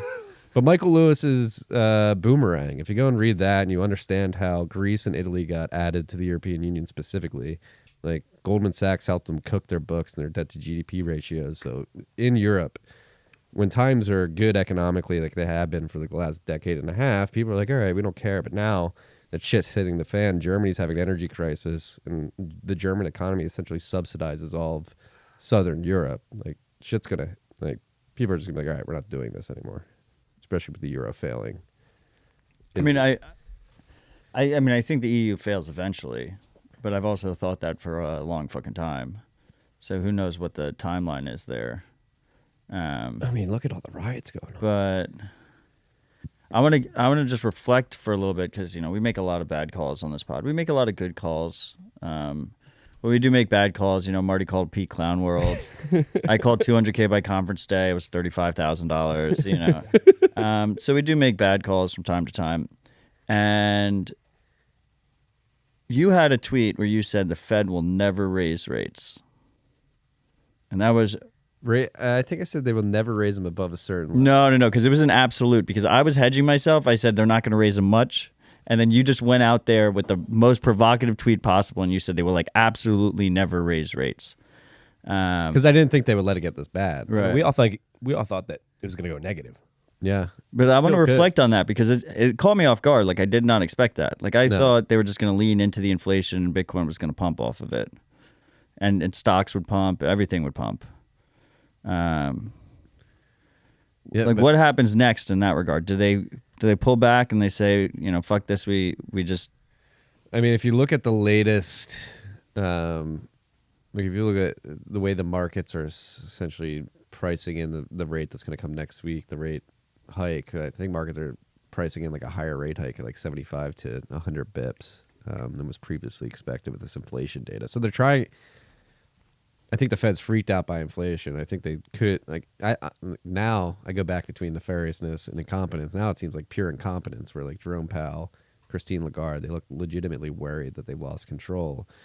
And so what you have right now with the interest rate policy is the Fed is trying to do what Paul Volcker did in the late 70s, early 80s, and it's just literally impossible due to the debt that we've accrued in the system since then. But they're trying to play that playbook. And then on top of that, like you have the supply chain crisis. It's a complete shit show. And so like even if they do raise rates, it's not going to fix supply chains. It's not going to fix the problem. They're going to have to cut again. I mean, and it's not just here in the U.S. It's globally too. Like we have Japan. They had be interested to get your thoughts, Wiz. But like Japan's their wholesale import cost inflation rate was 48% this week. So that's like the Bank of Japan's been doing their interest rate, their yield curve control policy for decades now. They seem to have lost control of that, and inflation seems to be getting rampant in Japan. And so like the wholesale imports is the base layer of production in their economy. And so you have to factor if that's going up 48%, and then producers are going and building things with those raw materials, and then eventually bring an end product to the Japanese economy. Like that end product price is going to go up significantly in a month, 2, 3 months, whatever. So what do you think the end goal is? I don't know what the end goal is to like just put a smile on as everything as the Titanic sinks. I mean, the end goal of all these central bankers is not to be the one holding the bag. And it seems like all the ones that are currently... Oh, we got a copyright strike for my Titanic video. Yeah, we did. I apologize for that. We did. So how does that factor into the Great Reset, Marty? I don't know. Well, are we just baiting him into? Yeah. A little bit. Let me chug a high. Is it a controlled demolition of the economy? It could be. I mean, You just said it was incompetence, so it Well, can't be that's a like what controlled You can't have demolition. it both ways, Marty. Is it? I know. Pick a Is it side. incompetence or is it like? I will say I don't Wow, know. you guys are just going for I it. don't know. I go back and forth. Like I wrote the newsletter 2 Tell days us, ago. Marty. When you factor in the combination of everything, it leads me to believe it's hard. It's hard to believe that it is incompetence and that isn't nefariousness. When you factor in the lockdown of the economy, the forced masks, forced jabs, Well, it could be money both. printing, the manufactured energy crisis. Like, can they be that incompetent in all of those areas? It's hard to believe. I just want to point out that Neil pointed at the mezcal earlier, and Ty thought he needed a refill, but he just wanted Ty to fill up himself. I'll take a refill. I wasn't drinking that. I mean, I think like most things, it's probably a combination of the two. Yeah. I also want to point Mostly out incompetence, that though. I see why Marty hired Carr, because I just looked around the corner here into the producer's studio, and as Look at Marty's that mic work. as Marty's ranting, Ty's just nodding his head yes to everything. Nobody's looking Car. over there at him. Car, not Ty. Car? Car. Did I say Ty? Yeah, this is Ty. That's Car. Yeah, that. I don't know. What do you think, Ty? Is it incompetence or? God damn No, I always say it's not. Well, I mean, there are incompetent aspects to it, but these people are pure evil. I do. They're bad. They're bad people. They're demons. Matt Yeah. doesn't like me calling them demons. Well, I don't know about demons, but they're bad. You're kidding me. We got some Fiat food delivered here. Does anybody want some Domino's pizza? God damn it. Not Is this a having test? Domino's pizza. I don't want it. You guys want Get it out of the camera. Not a sponsor of the pod. Hey, Domino's. I mean, if any of you guys want, I don't want to peer pressure you. You're welcome to eat Domino's pizza. And I just had some. No, I'm recovering from my hot chicken, so. Yeah. I also ate like a pile of pigs and blanket and some biscuits and gravy this morning, so I'm hurting. where were we? So do we think the Fed's going to keep raising? Is That got off is that track. what we think? I mean, I think they're going to raise until Till when? credit markets break, and then you have When does that happen? something like a repo spasm like we had in September of 2019. Where the fuck is he? We're gonna lose him. Okay, he's going to the bathroom. I mean, you could have said bye.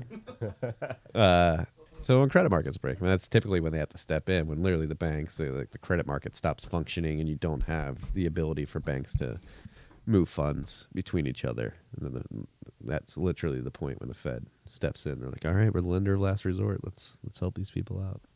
I guess we'll see. Yeah. Do you have any thoughts? No. No. Really, you have no thoughts? I mean, what do you want me to say about all this? I mean, Yeah, I mean, you were caught off guard by the Fed as well, right? well, yeah. I mean, I didn't think that they were going to raise rates at all. I thought they were going to take it negative, like Yeah. everybody else. Okay. Yeah. The May on the Did way that- back down. Well, yeah, I don't know what they're doing. I mean, you know, I could speculate as far as like what they're doing, but nothing makes sense to me. Like, what's their end game? Like, who's, you know, what are they serving? Like, what agenda? Like, what outcome are they serving? I have no idea. I think we need more data points. I think they're just scared of inflation, and they have no tools at their disposal. Well, more importantly, I think they're afraid of losing control because, I mean, this is something I've been saying for months now. I think there's going to be a collapse in confidence like this fall or winter because when you combine everything from the incompetence of the president, and again, like we said, like this is administration agnostic. Trump started the lockdowns. He started the money printing. Yeah. He started Operation Warp Speed. Biden inherited, kept it going. Like people are just going to look at it like, all right, we had Trump, we had Biden. They both fucked up. One started inflation, one's exacerbating it. Then when you can pound that with the data that is coming out now with the woke poke, as Bruce Fenton called it, it is seemingly. Wait, what is that? Is that the Hunter Biden leak or? What did you call it? The woke poke? The woke poke. What does that mean? That's what Bruce Fenton called the vaccine. Oh, okay. I'm glad I clarified. But My mind was going a lot of places on that one. yeah, and you can see it in the polls too. You look at the polls in terms of confidence in the government, confidence in the president, confidence in the press. They're all at literal all-time lows. I mean, that being said, though, like you take a look at monetary policy, and that's one thing, but also, you know, what about energy policy too? It seems like everything Exactly, they're doing that is too. yeah, they're It's like- trying to. I mean, if I was in charge of like tanking the U.S. economy and society, I would be doing the Exactly exact, what yeah. they're doing. Yeah. I just don't think they're that competent. But okay. I mean, they're not, but also they're not great people either. Well, so that's the thing. Maybe it's not even, especially when it comes to energy policy. Like, I truly think the politicians are just useful idiots that people plowing donations into their particular politicians are using as puppets. Like what 2008 taught me was there's no adults in the room. No one knows what the fuck's going on. Everyone just walks around pretending they know what the fuck's going on. Yes. And I just feel like this is the same exact situation in that in that regard. It's, you know, obviously the way everything plays out is going to be different, but ultimately there's a bunch of people pretending they know what the fuck they're doing. They're acting extremely confident as they do it, but they have no fucking idea what they're doing. But is the so in that framework, like, are the people who are in charge, are they trying to like give their best effort to like have like an organized society that, you know, is like that works functionally, or is it there are people who are in power, who are there in power, and they want to remain in power, and they're organizing society to Stay in power. Yeah, to stay. But in the power. latter, but also they're idiots. Well, yeah, I agree with that. Okay. I mean, look, you can't centrally plan, even if like That's even, the point I was going to make. It all comes back to the central even towards planning like bad heuristic. ends, right? Like if you're looking to like, you know, be like a mustache twirling like supervillain, you can't centrally plan that because humans act, and you don't know how humans will act. You don't know all the different variables in society that need to come together in order for you to, you know, have that outcome. Yeah, that is exactly. I mean, just use when it's just we're in this situation because we're depending on too many trusted third parties that are extremely centralized. The federal government being the main culprit, Federal Reserve being another, very concentrated food system being one, very concentrated energy policy being one that's dominated by this green movement. How do we teach? Like going back to like the teaching our youth conversation, like how do we just set this base education? It's like use these heuristics of if you have a complex system like an economy, like an energy market, like a monetary system, like here's the alarm bells that should go off when each of those is becoming more centralized, and you should actively work to de-escalate that situation. I mean, it's what we're doing in Austin. It's what what you guys are doing here in Nashville. Just like you can't fix the entire world. Like just focus on your local community, having like people around you who you can rely on, and just grow that and foster that. And hopefully by example, other people in other places will kind of be like, oh, that's working there. Yeah. But I don't know. I don't think there's anything we can do to fix things from the top down. No. Certainly not voting. Yeah, no. Incompetence and sociopaths end up in office. Yeah. It's the only way, the only reason why they were seeking it out in the first place. Well, yeah. I mean, look, if you're like a sociopath, if you're the type of person who wants power and who wants to lord over people, what's the easiest way to do that? Well, there's this one like monopoly institution in society that has, the ultimate final say. So all the sociopaths in society, well, not all of them, but the smart ones will like point at that one organization, be like, I'm going to work. I'm not pointing at anything over there. I'm going to work towards, like that as my end goal. Because when I have that power, I have the final say. I have the men with guns who are able to enforce what I say. Whereas like, you can create a company as a sociopath, but you're limited to the products that you put out and like, obviously other things as well. But ultimately, like, you don't have the power of like, oh, I'm going to have police go and like, enforce this. Yeah. No, that was the silver lining of COVID, is this re-emergence of states. It's asserting their autonomy from the federal government and federal policy and saying, hey, we're going to do things our own way. And I think we're seeing it right now with the mining industry too, here in the United States, which is like, it brings us to an interesting topic on the list, which was the fact that it was extremely hot in Texas this week. I believe it hit 110. Demand and stress on the Texas grid operated by ERCOT was extreme, and we had some miners, publicly Wright, and a couple of others announced that they curtailed their operations so that end consumers on the Texas grid could have electricity, and there was no chance of a blackout there. So this there were a couple places that had temporary outages, but I'm curious to see like what the end result of the curtailment and like the effects of the miners having on the grid. I'm sure there are going to be studies to kind of justify this, and I'm curious to see how everything played out. Well, I want to talk about this. This is like a hot topic in the mining industry right now, especially in Texas. I mean, that's been the big meme of the last year since the Chinese migration or the China mining migration started. It's like Texas is the new mining capital of the world. Obviously, Texas is very hot. Obviously, Texas has a lot of demand for it outside of the mining industry, with people acting on states asserting their autonomy that I just mentioned and flocking to Texas en masse. Tesla moved there. A bunch of other companies moved there. So you have this inherent increase in demand for electricity on the Texas grid just naturally with the migration of people in the United States and elsewhere coming to Texas. And then on top of that, you have the mining industry coming to Texas as well at the same time. And that's been the big meme, is that Bitcoin miners are going to be able to help the Texas grid by incentivizing the production of more capacity being built. You overbuild capacity far beyond whatever you can even imagine peak demand would be, and miners will buy that electricity. And if you ever do reach that peak demand, they'll sell it back to the grid. So there's a number of variables with this particular theme in Texas specifically that I think the industry should talk about more.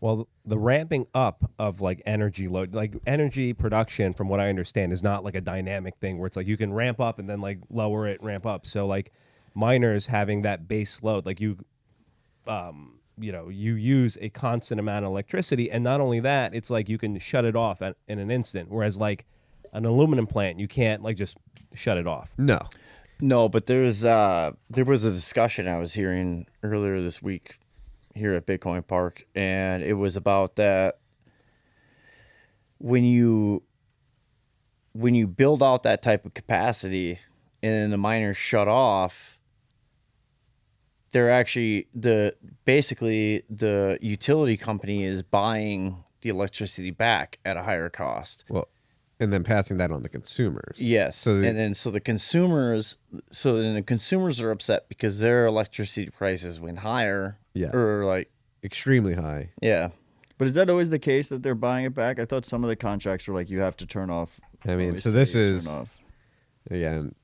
So the miners are going out there saying like, we're helping all you people, and they're getting paid more money than they would if they were mining. So this is like, I'm probably going to get, people are not going to be happy, but like this is exactly what's happening. But no, I think it's important to get in front of this theme. That's interesting. And in mining circles, there's been a lot of heated debates about this, because that's what I worry about. It's like, hey, like miners, like we're saving the grid, we're doing all that. And I do think that's possible. I'll get to why I think that's possible. I don't think it's happening, but I do think it's possible. But yeah, the miners are coming in and like trying to portray themselves as these saviors. But benevolent.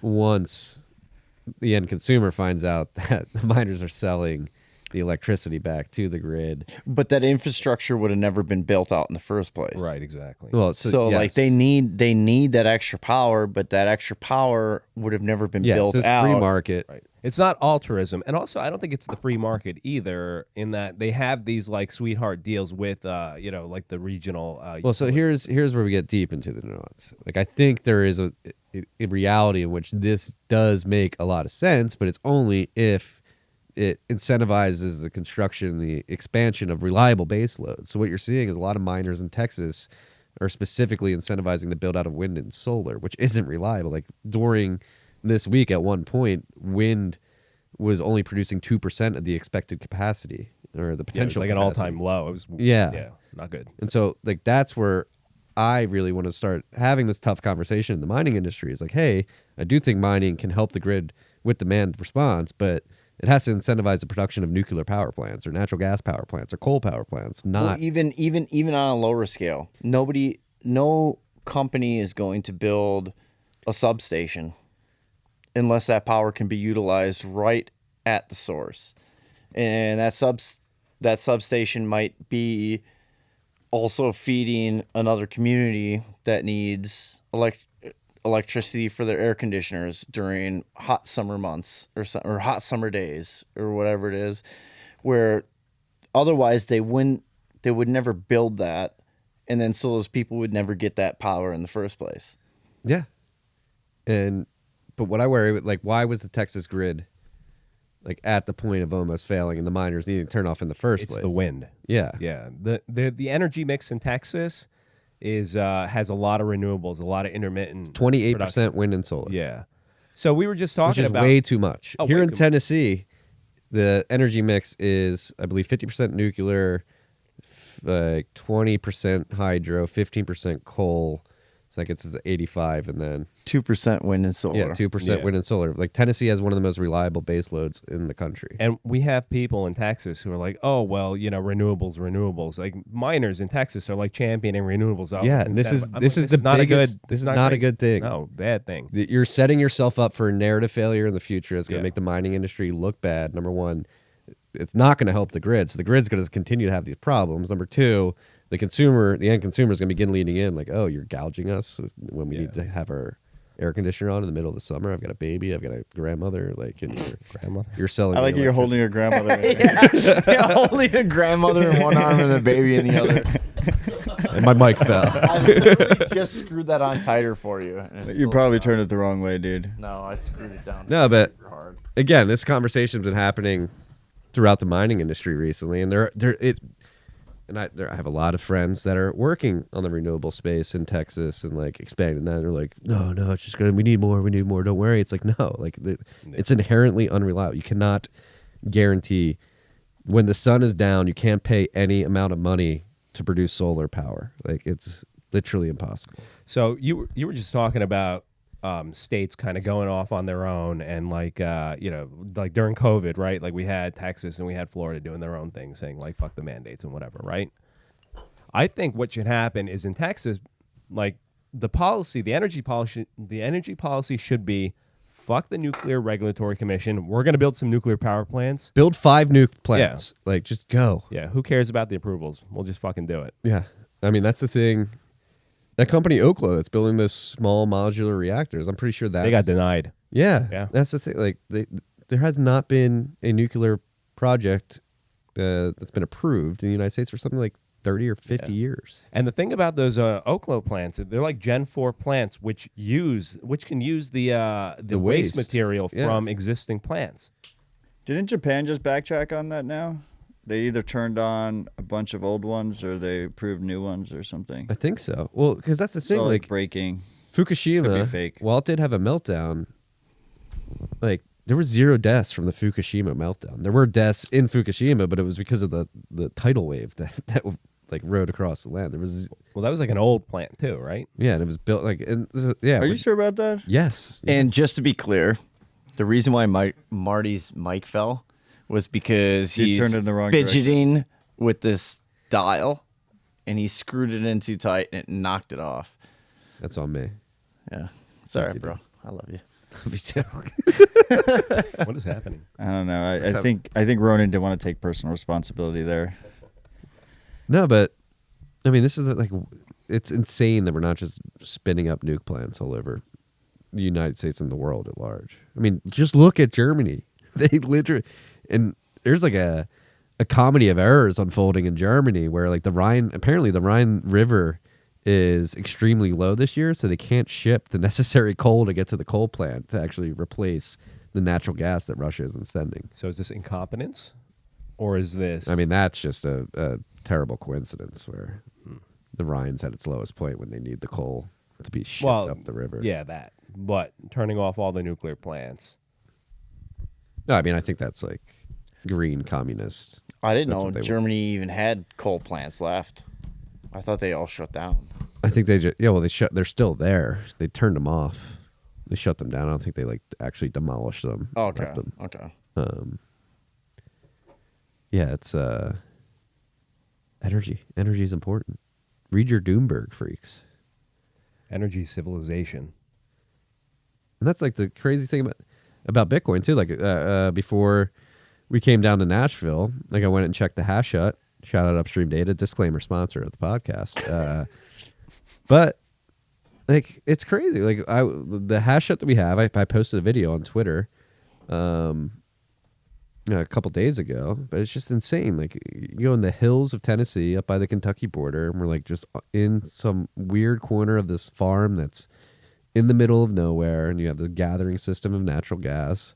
It's piped into the generator in our hash hut, and you go in, we have our M30s. There's a cow grazing right next to it, and it's that gas has been sitting there at that point for like something like 15 years, just capped doing nothing. And Bitcoin mining is allowing us to take advantage of that energy and turn it into the hardest money that's ever been produced on this planet. And so Energy is a good thing. Like that natural gas is allowing us to do this. Agreed. And I mean, last time I was on as a guest, I said, like if we were observing like an extrasolar civilization, right? Like we would be reading like the energy levels. And if all of a sudden there was a drop, we'd be like, what the fuck happened?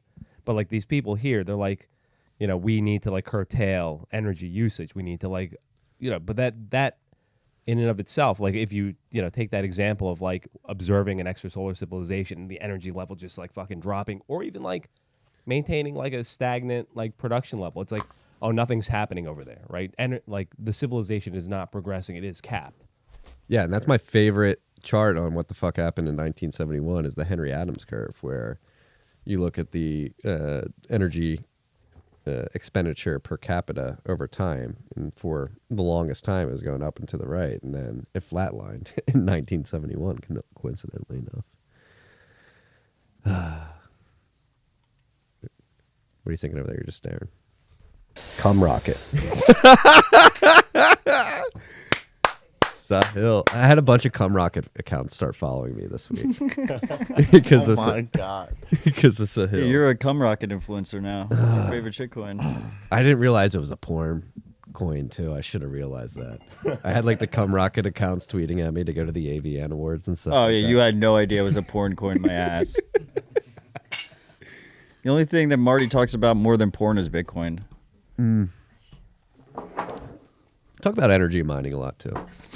Mining's such a great rabbit hole, and we've all fallen down it too. It's Yeah, mining is great. and I truly believe it. Like, Cheers. Cheers. cheers. This whole room knew about the cum rocket. Except for me. And I waited for an hour and 45 minutes. And I just couldn't stop thinking about it, so I had to press the button. And it was a perfect pause too. It was perfect timing. There you go. Shout out to Sahil. He clipped it for me. But the mining energy, that's where the signal and all this in Bitcoin is. Like Bitcoin, I think, incites this energy revolution, and it secures this monetary network and this peer-to-peer, more importantly, censorship-resistant transaction network. Do you run your own node right now? Yeah, You do? yeah. Like you manage it and you do lightning stuff and everything like that? Yeah. I don't. Why not? Confession time with Neil. No. It's real. It's for real. Like, so I was a shit coiner before I was into Bitcoin. And there was just too many white papers. There was too many shit coins. There was too much stuff to like you can never dial in on something. So how are you going to get good at something?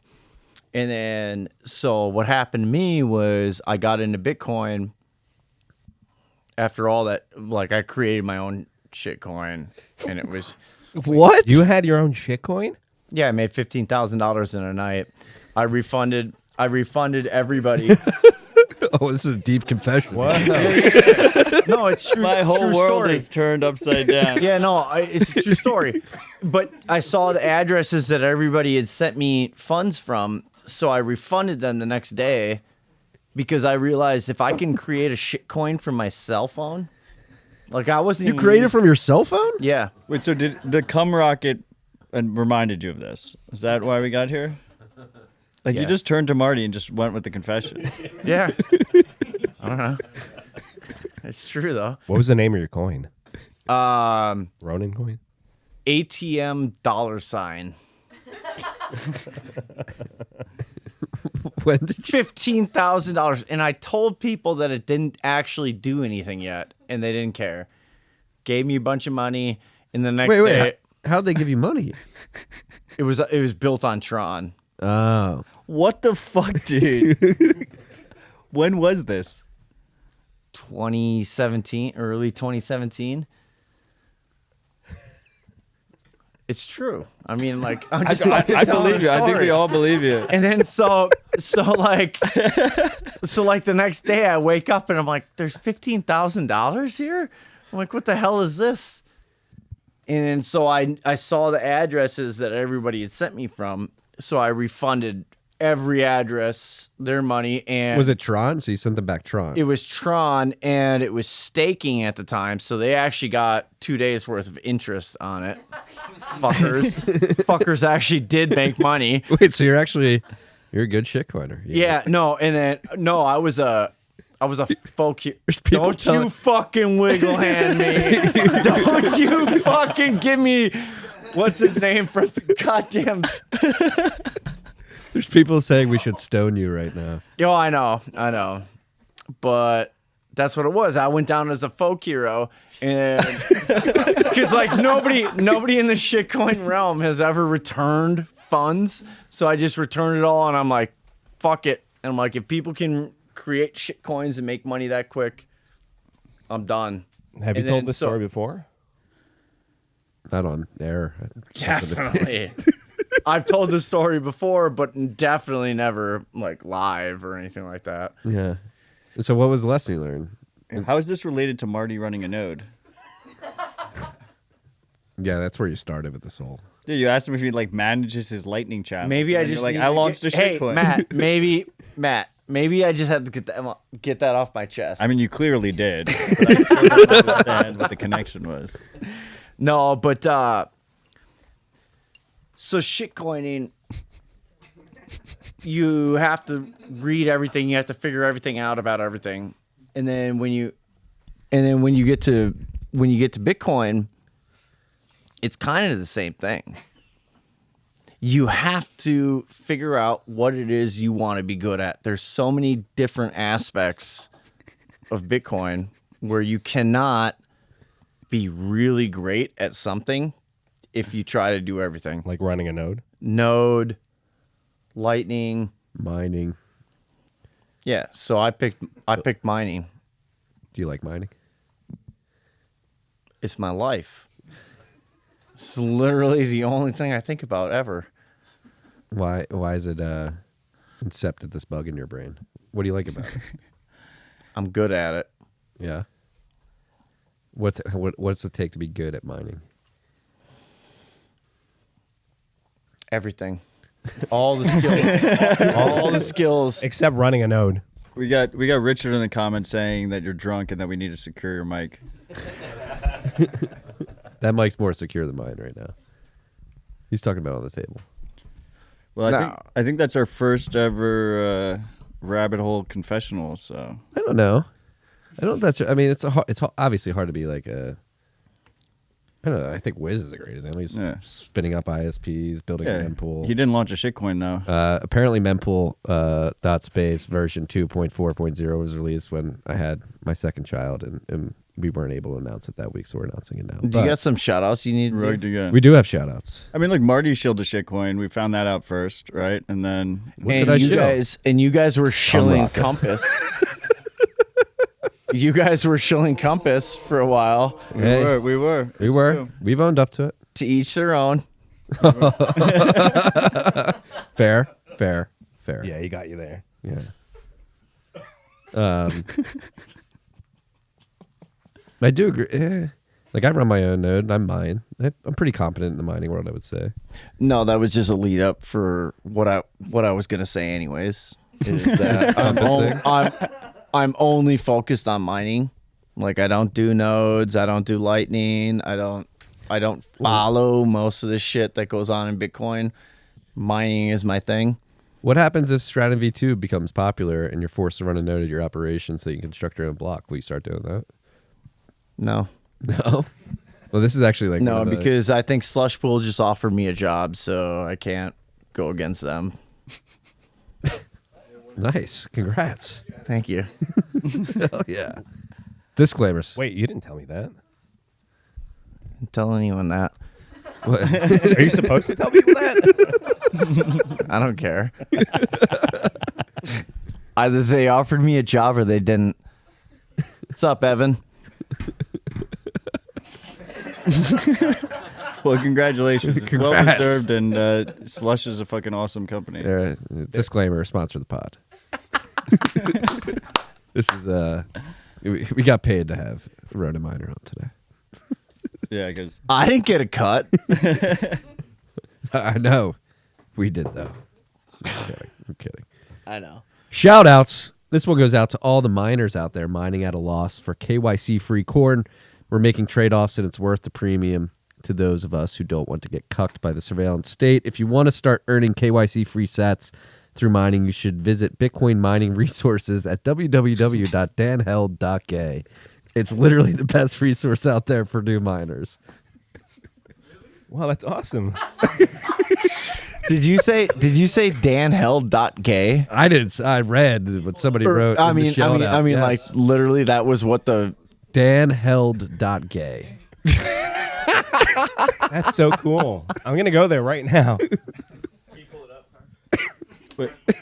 Car, pull up danheld.gay. I wonder what's. Did they say who sent that in? No, anonymous. Well, thank you, Anon Freak, for your support. Did they pay Lightning or on chain? Let's go back and Should we do live chain surveillance? Track it back on They chain? paid in Lightning. This shout out was on chain. It says Bitcoin class of 2015, TFTC class of 2020.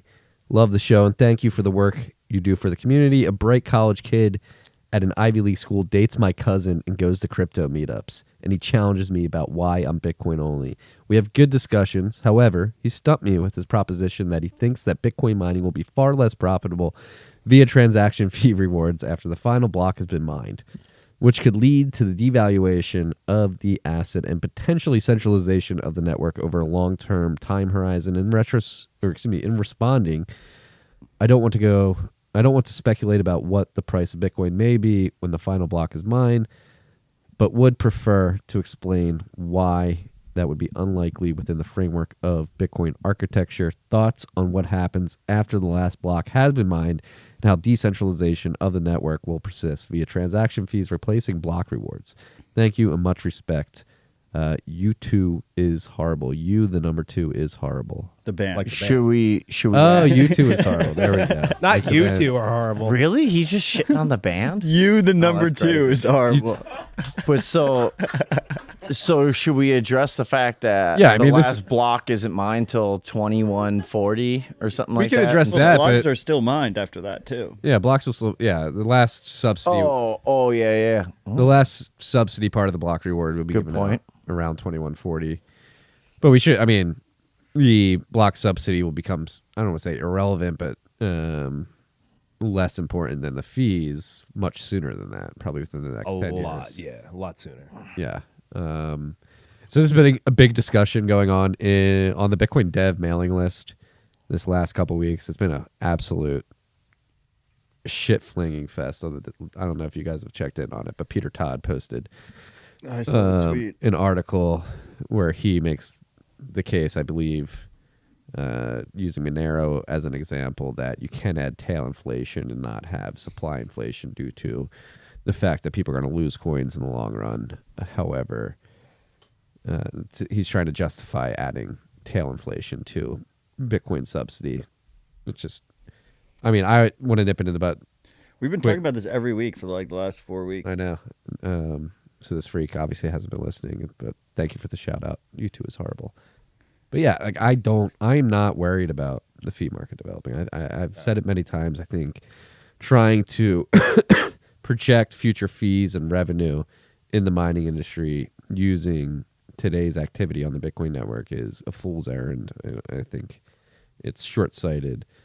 I mean, it goes back to the conversation about central planning too. Like we think, we can like mentally, kind of extrapolate what's happening now and like, say, oh, this might happen, so we got to nip it in the bud now, or we got to, take steps to kind of address what could happen in the future. But, I think that as the fee market develops, like it'll take care of itself. Yeah, I mean, again, I've said this many times. I've written about it, said it on this show. I think you can apply Jevons paradox to a Bitcoin UTXO.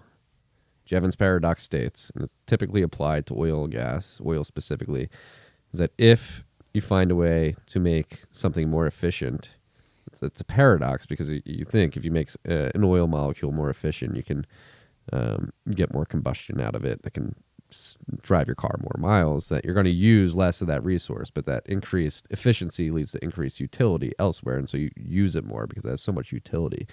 And so with the UTXO, I think you can apply that same paradox framework to a UTXO. So once we get Schnorr, once we get Taproot, once you have second layers like Lightning and Liquid and other things, that it's going to increase the utility of a UTXO because you can do more with it. And so therefore it's going to drive more demand for it in the future. What are your thoughts on that, Neil? No, I'm just fucking with you. I saw you were texting. I couldn't help myself. I thought you put your phone away. I thought there was no texting on the show.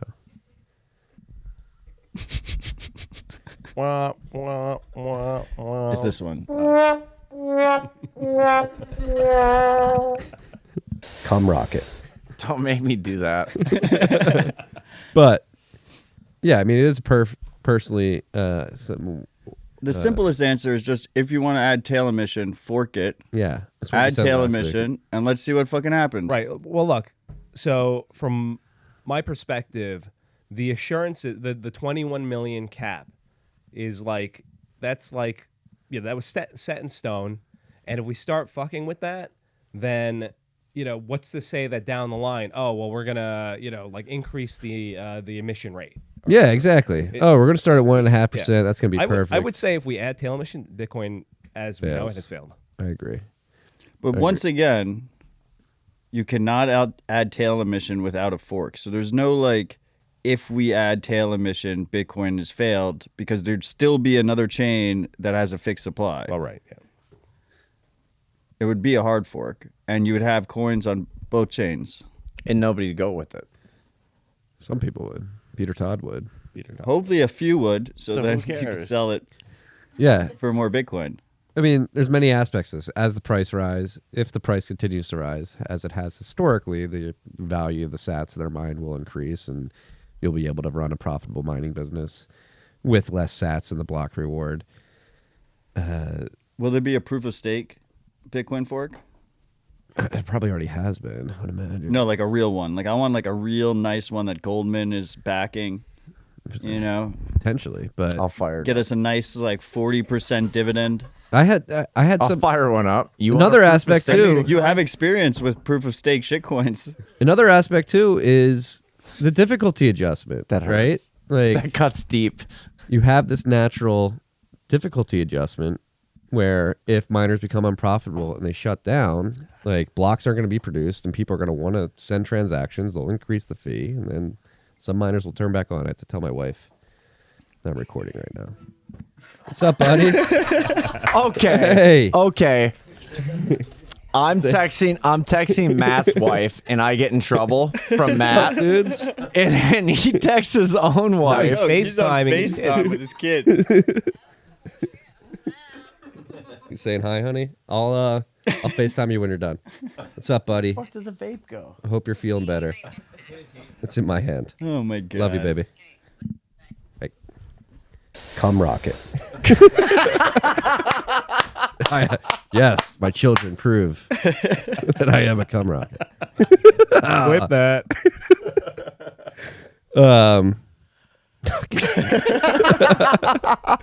But Best rip ever. yeah, no, I'm not worried about it. I actually had a freak because we didn't discard it last week, but you said you're like fork it. Fork it, see what the fuck happens. I'm honestly not worried about it. And some freak hopped in my DMs after that. Was like I know you may not be worried about it, but it's like a valid discussion to have. It's like, all right, have the discussion. Here's what I think about it. Here's what many other people think about it. Like, see you on the field. Fuck the discussion. Fork it. Yeah, fork off. Did you really just go from a serious conversation into whatever just happened and then right back into We're a serious? This is professionals called here now. professionals. Okay. You're about to start a podcast. You're going to have to learn how to do this. What is it? Is it called a transition or is it A segue. No, it's called a life. lifestyle, Neil. I think we have one more shout out. Really? Yeah. Roll it. Well, that was a fucking tangent. What if it was me that was sending a shout out on my phone that you gave me shit about? You just admitted on air that you were texting my wife while you're on my podcast. You just admitted on air that you started a shitcoin. That's true. All the above. Sup, freaks? Long time listener, first time. Shout out. Thanks to Matt and Marty for all that you do for the space. I didn't know how to contribute to the space professionally, so my partner in crime, Bazzy J, and I started a local meetup. With the help of my beautiful, supportive wife, we founded Nevada County Bitcoin Meetup in Nevada County, California. We will be hosting our first meeting on Wednesday, July 20th at the 1849 Brewery in Grass Valley, California. We welcome all levels of Bitcoiners. So if anyone in the greater Tahoe area stops on by, we got some custom shirts from a local shop and custom hats from Bitcoin Hat Guy. Our Twitter handle is @NevCoBTC, NEVCOBTC.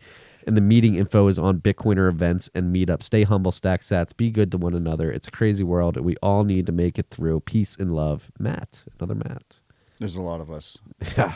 My favorite shout-outs are the new meetups. I like how we've become like a meetup announcement I love platform. Yeah. So if you're in California, Nevada County. Wait, it's in Nevada County, California. That's confusing. Yeah. I like- missed the California part. I'm from Delaware County, Pennsylvania. That's stupid. Yeah. Delco. We call it Delco. Okay. Delco. Yeah, you want to go to Wawa? What was the Twitter handle again? @NevCoBTC. Boom. That's it for the shout outs. What should we do? I mean, should we keep going through the list or just keep riffing? I mean, we're at 2 hours. How much more do we have on the list? Quite a lot. I don't think the list got touched. Let's try and run through it. All right. If you're running BTC Pay Server, they've recently updated the version 1.6.0. That was released. That fixed the critical vulnerability, but there was a bug in that, and version 1.6.1 has been released. So if you're running BTC Pay Server, 1.6.0 is like a major release. There was a vulnerability that will be disclosed in 6 months with that. And so if you haven't updated I think they said if you haven't updated your BTC Pay server within the last 6 months, or if you did update it within the last 6 months, you need to update immediately to this. Update your BTC pace. Yeah, update it. Version 1.6.1 is the most I will up-to-date. say that I was a little bit concerned because for dispatch, I use Noddle's BTC Pay server, and it hasn't been updated in a really long time. And Keto was talking to the BTC Pay team, and it's too old to have the vulnerability. So Yeah. we're good on that front if you're a Noddle user. Don't go panic. Germany launched a new Fizzly. But it seems like that vulnerability is really bad, the way Yeah. they phrased it. yeah, So they're really- like, we'll talk about it in 6 we're months. laughing, but like, update your shit. Yeah. There's a new physically backed Bitcoin ETN launched in Germany. So allows German investors to use standard brokerage services to trade back and forth between the asset while also allowing investors the opportunity to redeem actual Bitcoin. That's interesting. You can redeem your Bitcoin from the ETN. Yeah, it's a real exchange traded product. Be nice to see something like that in the U.S. Yes, it would be. Actually, no. I think well, that lets people actually take custody of their Bitcoin. Gary Gensler is our. I mean, look, there's Our already cyber ETFs that are based on futures. People are buying those. People are buying, mining stocks and shit to try and get exposure. Like, just. And meanwhile, there's like ridiculous ETFs, like 3x inverse. I lost the amount of Bitcoin I lost on 3x S&P 500 shorts, like the ETF or whatever, in the early days of my Bitcoin. That's a malicious product. There's no way to buy that product and not lose money. Yeah, there was another ETF launch this week called YALL.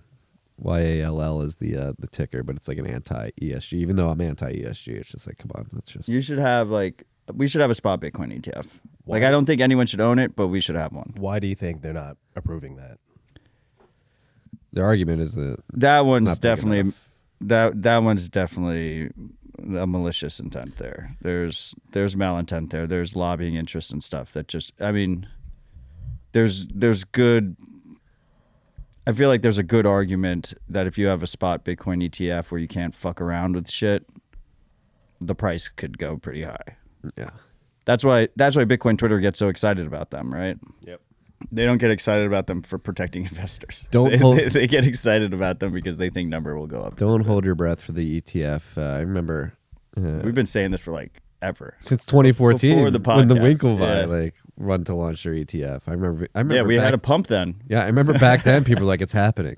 It's happening." 2 weeks. Yeah, didn't happen. It was Hasn't happened. pre-Gemini. They ended up just launching Gemini instead. And now they have a cover band.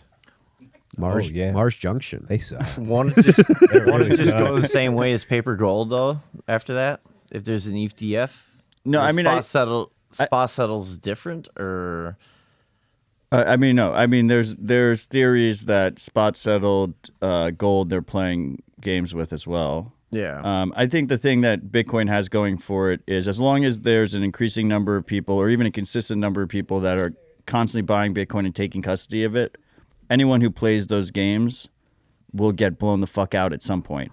So you might be able to suppress the price for a short term or a medium term, but long term they're going to get blown the fuck out. And that's different than gold because it's really hard to take possession of large amounts of gold. It's just really, really fucking difficult. The shit, it's heavy. yeah. It's not. You have trouble securing tampons, just to go back to earlier in the episode. It's really hard to secure gold. I told you that in confidence. In front of thousands of people. Oh, Hundreds of I said thousands that of people. today on this. No, so there was a guy. He was talking to me. He said he was claiming that he was claiming that he was a bad Bitcoiner because he just buys and holds. And I'm like, no. I'm like, I don't get it. Explain to me.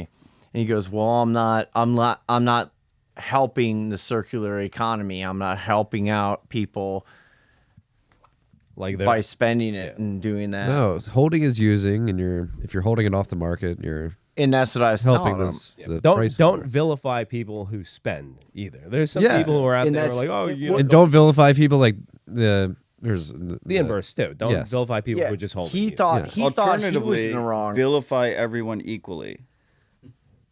There you go. Hey, Hey. stop spending Bitcoin. And stop You're short. stop vilifying me. I'm a rising star, man. Certainly after today. Fucking launching shitcoins. No, I mean, I think people are going. The cool part about Bitcoin is it's the best money we've ever seen, and people can use it however the fuck they want without anybody's permission. So if you want to hold it, hold it. If you want to spend it, spend it. If you want to do a little of both, do that. It's Yeah. personal property. You do with it whatever you want to do with it. Exactly. Who cares? Thank you. It's not your. It's nobody else's problem what you decide to do with it. I think that's a good place to tie that topic up. Bitcoin Optech issue 208 has been released. Talk about a lot of things. Ooh, Gloria Zhao, she took over the maintainer, or she's now a maintainer of Bitcoin Core. She has access to that commit there, so she's one of the 6 maintainers. Gloria's been on the show before. Matt and I've interviewed her on TFTC. If you want to go listen to that. We also had her on the open source stage at Bitcoin 2022. Mm-hmm. Gloria's fucking awesome. Yeah. First She's female, young. First female. She's maintainer. young. She's only like 22, 23. She's young. Yeah, she's super cool. Yeah. I will say though that like the process that happened in, It wasn't very. it just kind of just happened. It's like Yeah. okay, Peter steps down. She steps. nope, Gloria's in now, Would like more. but she's fucking awesome. Yeah, she is. Yeah. But going back to the process maybe should be more transparent. I think it should just there should be Communication that it's happening. there should be more of like an objective path of how this this is our process. Yeah, I agree with that. Yeah, more transparency as far as like what the criteria are and like why they. The responsibilities I are. mean, part of this issue is that we do have like one main implementation, right? And you have a choice not to. No, I was talking about this with Thomas last night. Live Bitcoin exists. Yeah, no one uses it. You have you have very few people use it. You have the ability to not install new updates, right? You don't have to go for new versions, so you have a soft The man in the coma hasn't updated in years. you have a soft veto. Yeah. But if we do have a single implementation that is dominating, having more established structures in place for how big decisions are made would probably be a net benefit. I don't want to like add bureaucracy. to Yeah, the it's a thing. double-edged sword. You add like, Yeah. attack vectors via the bureaucracy. I'm mostly social thinking out layer. loud here, Yeah, which is like what Rapid Hole Recap is. yeah. Shout out to Gloria, but I do agree. I think the process should have a bit more, just clarity for everybody. Speaking of talking out loud, rabbit hole recap. You guys got any business you need to discuss on air? No, we have all the business sorted right now. I Yeah, the think. business is Yeah. good. That's good. Yeah, business is good. All right. Bitcoin Park. When are we gonna amazing. do our next live show? We gotta do our next live show. I think. Is this not a live Minneapolis. show? I mean, I'm down. There's nearly I mean, this a is- dozen. this is a there's live nearly show. a dozen people in this room. We want dozens, okay? 24 people. Well, No, you can't when we say fit- live you can't, show, you can't. When we should live show, you maybe can't- like on a like me and stage. Marty being in the same room too is. you Oh, Austin, can't- right? You Big can't Austin. fit Bit-block 2 boom. dozen Oh, yeah, we're gonna people. do Oh yeah, Like- Bitblock Boom's the Yeah. next live show. Yeah. Yeah, but that's Should different. we have like This is a soundproof room. talking about nostalgia? Should we apologize for having Udi on stage a bit last year? Is that our fault? Do we want to like talk about that? No, we leave it just wanna- alone. I don't think we Hide have to it. apologize, but yeah, it is. There were some freaks that were like, "I'm so disappointed in Odell and Marty." Sorry, freaks. I thought it was a good conversation we had. I did too. I It didn't was a think- good You conversation. didn't even talk Yeah. that much. Who did we have? We had Udi and who's Ryan Gentry. yeah. Yeah, There you go. That was a good one. yeah. How many years have we done Bitblock Boom in a row? 3? I've been going since it started in 2018. Not my question. I think we started in 2019. You guys skipped a 2020. year. This will be our 4th. We never year. skipped a We year. never skipped a year. Once we started, we No, the live we don't one. skip things. The live one. No, we've We done did it. Because- during no, COVID. because we they- flew yeah. down to Texas when the news said that everyone was dropping dead of COVID. Yeah, in 2020. We got on that fucking stage and we did a rabbit hole recap. So we did 2019, 2020. We did last year. I thought I was a true freak. Apparently I not. thought I caught all of it. Apparently not. That 2020 Bitblock Boom, that was epic. the real 200K party. Yeah. Larry, I'm not going to dox anybody. there was somebody has taken the mantle of 200K by conference day. It's not, Really? and it's not Matt Odell. Oh, you should have heard of Which conference? I think we'll just benchmark Bitcoin 2023 as That's the one. yeah. It's always going to be the one. Well, you know, if someone's making a big prediction, I'm going to have to double that prediction and go harder. That's one of my 400? biggest weaknesses. 400? How you gonna meme that one? Yeah, it'll happen. All right. Last but not Shout least, out to Full Time Bitcoin in the comments who was here yesterday. FTB was here Good to last see night. him, yeah. he was up late at the Ride or hotel. die freak. Up late at the hotel lobby bar last night. We had a little bit of LobbyCon going on, Yeah. talking about Bitblock Boom. Yeah, he's a Tesla maximalist. You hate to see it. His, He his, wastes- his Tesla's pretty fucking sick. I'm not gonna lie. Yeah, he has to like wait on the side of the road to charge it for like 2 hours. Could you imagine? Could you imagine? His comment is literally "miss you freaks already." He was showing us some love, and you just immediately went there. He drove here from Middle America, Good job, not. and it cost him like $36. Yeah, but then again, you had to wait like combined like 4 hours to charge that car both ways. And also, there's compounded costs like built into the vehicle, right? What is your time worth? That's what I was telling him you last all, night. We're in the fuck lobby. you all. We're in the lobby bar. I was like, Wait. oh, so yeah, it costs you $36, but you have to wait 2 hours. Like, what does that cost? Well, this is completely unrelated, but also pretty crazy. Did you see that BMW is charging $18 a month for heated seats? Yes.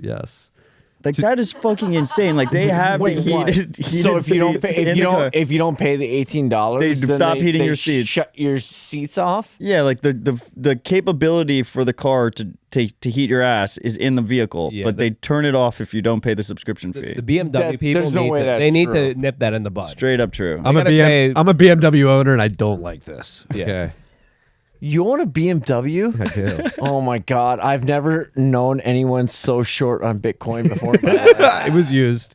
And the previous owners definitely smoked cigs in it, so we got an extremely discounted price. Speaking of smoking cigs in a car, no, Not, I'm gonna skip that. not telling that story.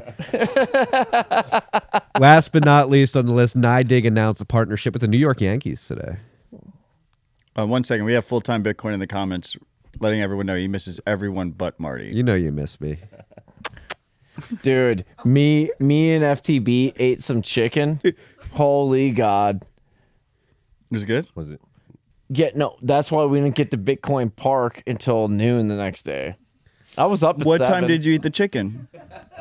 the night before. Oh, okay. Didn't get to the park until noon. It was definitely the chicken. Am I gonna be all fucked up after eating the chicken? This dude down like 25 White Claws and then blames it on the chicken. But I down 25 White Claws every day. The chicken was the only variable. All right, we're gonna wrap this up. What do you think about the NYDIG? I think it's interesting. I assume they can't withdraw, right? I would be surprised if that's the case. I don't think NYDIG, when they do these integrations, the Bitcoin savings plan thing they call, you can withdraw. I'm pretty sure you can. That's a bit shocking. Maybe you can. I don't know. Yeah, I mean, the Yankees are going to collectively have hundreds of millions of dollars to pour into Bitcoin. So, yeah, 200K by conference day is happening. The Yankees can buy Bitcoin now. Which conference day? Bitcoin 2023. NYDIG. You heard it here seems first. Like Marty made his next prediction. NYDIG just sounds like something that you cannot withdraw from.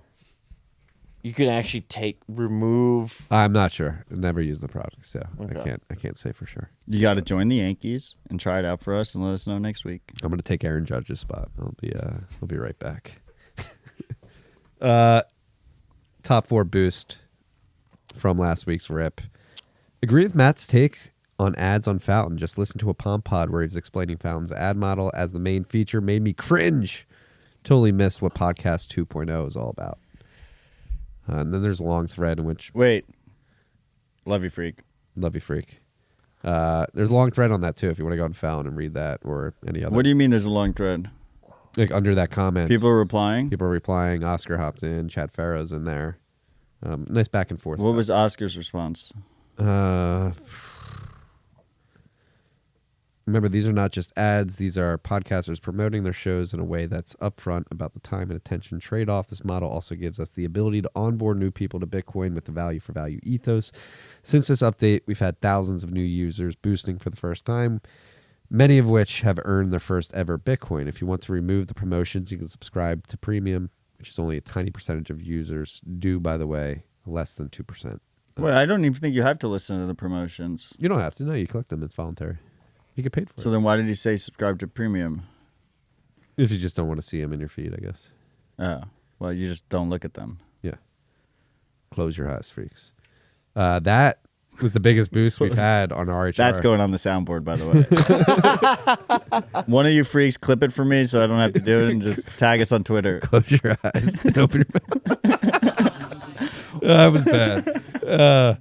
101,000 sats from @JT. Thanks, freak. Appreciate it. From @BTC Nim, big time booster. Second or third time he's made the top 4. 60,069 sats. Nice. Boost FOMO is real. Freaks, I remember back in June 2022 when you could get your boost read for only 11,000 sats. The boost bear market is over, freaks. You heard it here first. The bottom is in. You'll never hear another boost read on RHR for under 50,000 sats. Dare I say 200K is coming by conference day. 200K sats per boost. Yes. Is the next one under 50? Not the next one. Let me make sure. 1. Yeah, 2. @Sir Bitcoin boosted a 60,000 sats. Inflation adjustment. Thank you for adjusting. How many sats? 60,000. And then @Auburn_Citadel boosted us 49,400. That was the worst prediction ever. I mean, you can literally see it below you, too. He was hoping someone was going to come in and... Fan of the signal and the noise. Freaks together strong. Let's Shout out fucking Auburn go. Citadel. Guys, we've been here for over 2 hours. Many claws deep. Many tequila or mezcals deep. There's a difference. You want to do one more? Yeah, let's do one more and we'll wrap it up. One more what? One more drink. I thought one more podcast. I was like, let's fucking rock it. Come rocket. Let's come rocket, dude. Hit the fucking button, Matt. What button? You've just been hearing that in your head this whole time. Yeah, what are you talking about? What button? Cheers. That's Cheers Marty. to you guys. Oh, Marty doesn't have it yet. I apologize. We have to pour some for our guests over here. Oh, yeah. Here we go. Here, pour some into here. What? Anyone else? This is a horrible pour. You gonna fucking put some mezcal in here. All right. Here you go. This is where the real alpha's made. Now that pour was too heavy. Hey, What do you mean? What do you mean? What button? They don't all have glasses. Should we wait 5 minutes? No. I'm going to cheers. Thank you two gentlemen for joining us. Thank you all for joining us here. Love you Matt, guys. honestly, dude, I know I said at the beginning of the podcast, but this place is really special. I'm very excited for you and honored to have participated in the Nash Bitcoiners meetup last night. And there's something special happened here. Cheers to that. Special happening here. Cheers to you guys. Thanks, Neil. Cheers, guys. Cheers to our awesome live audience. I'm sorry you guys don't have glasses of Mezcal right now, but we will pass it around after we're done. And I just want to shout out everyone who joined us yesterday. When you have these strong communities, it's just really cool coming together and seeing everyone. It's just really special. Yeah. And I love you all. Peace and love.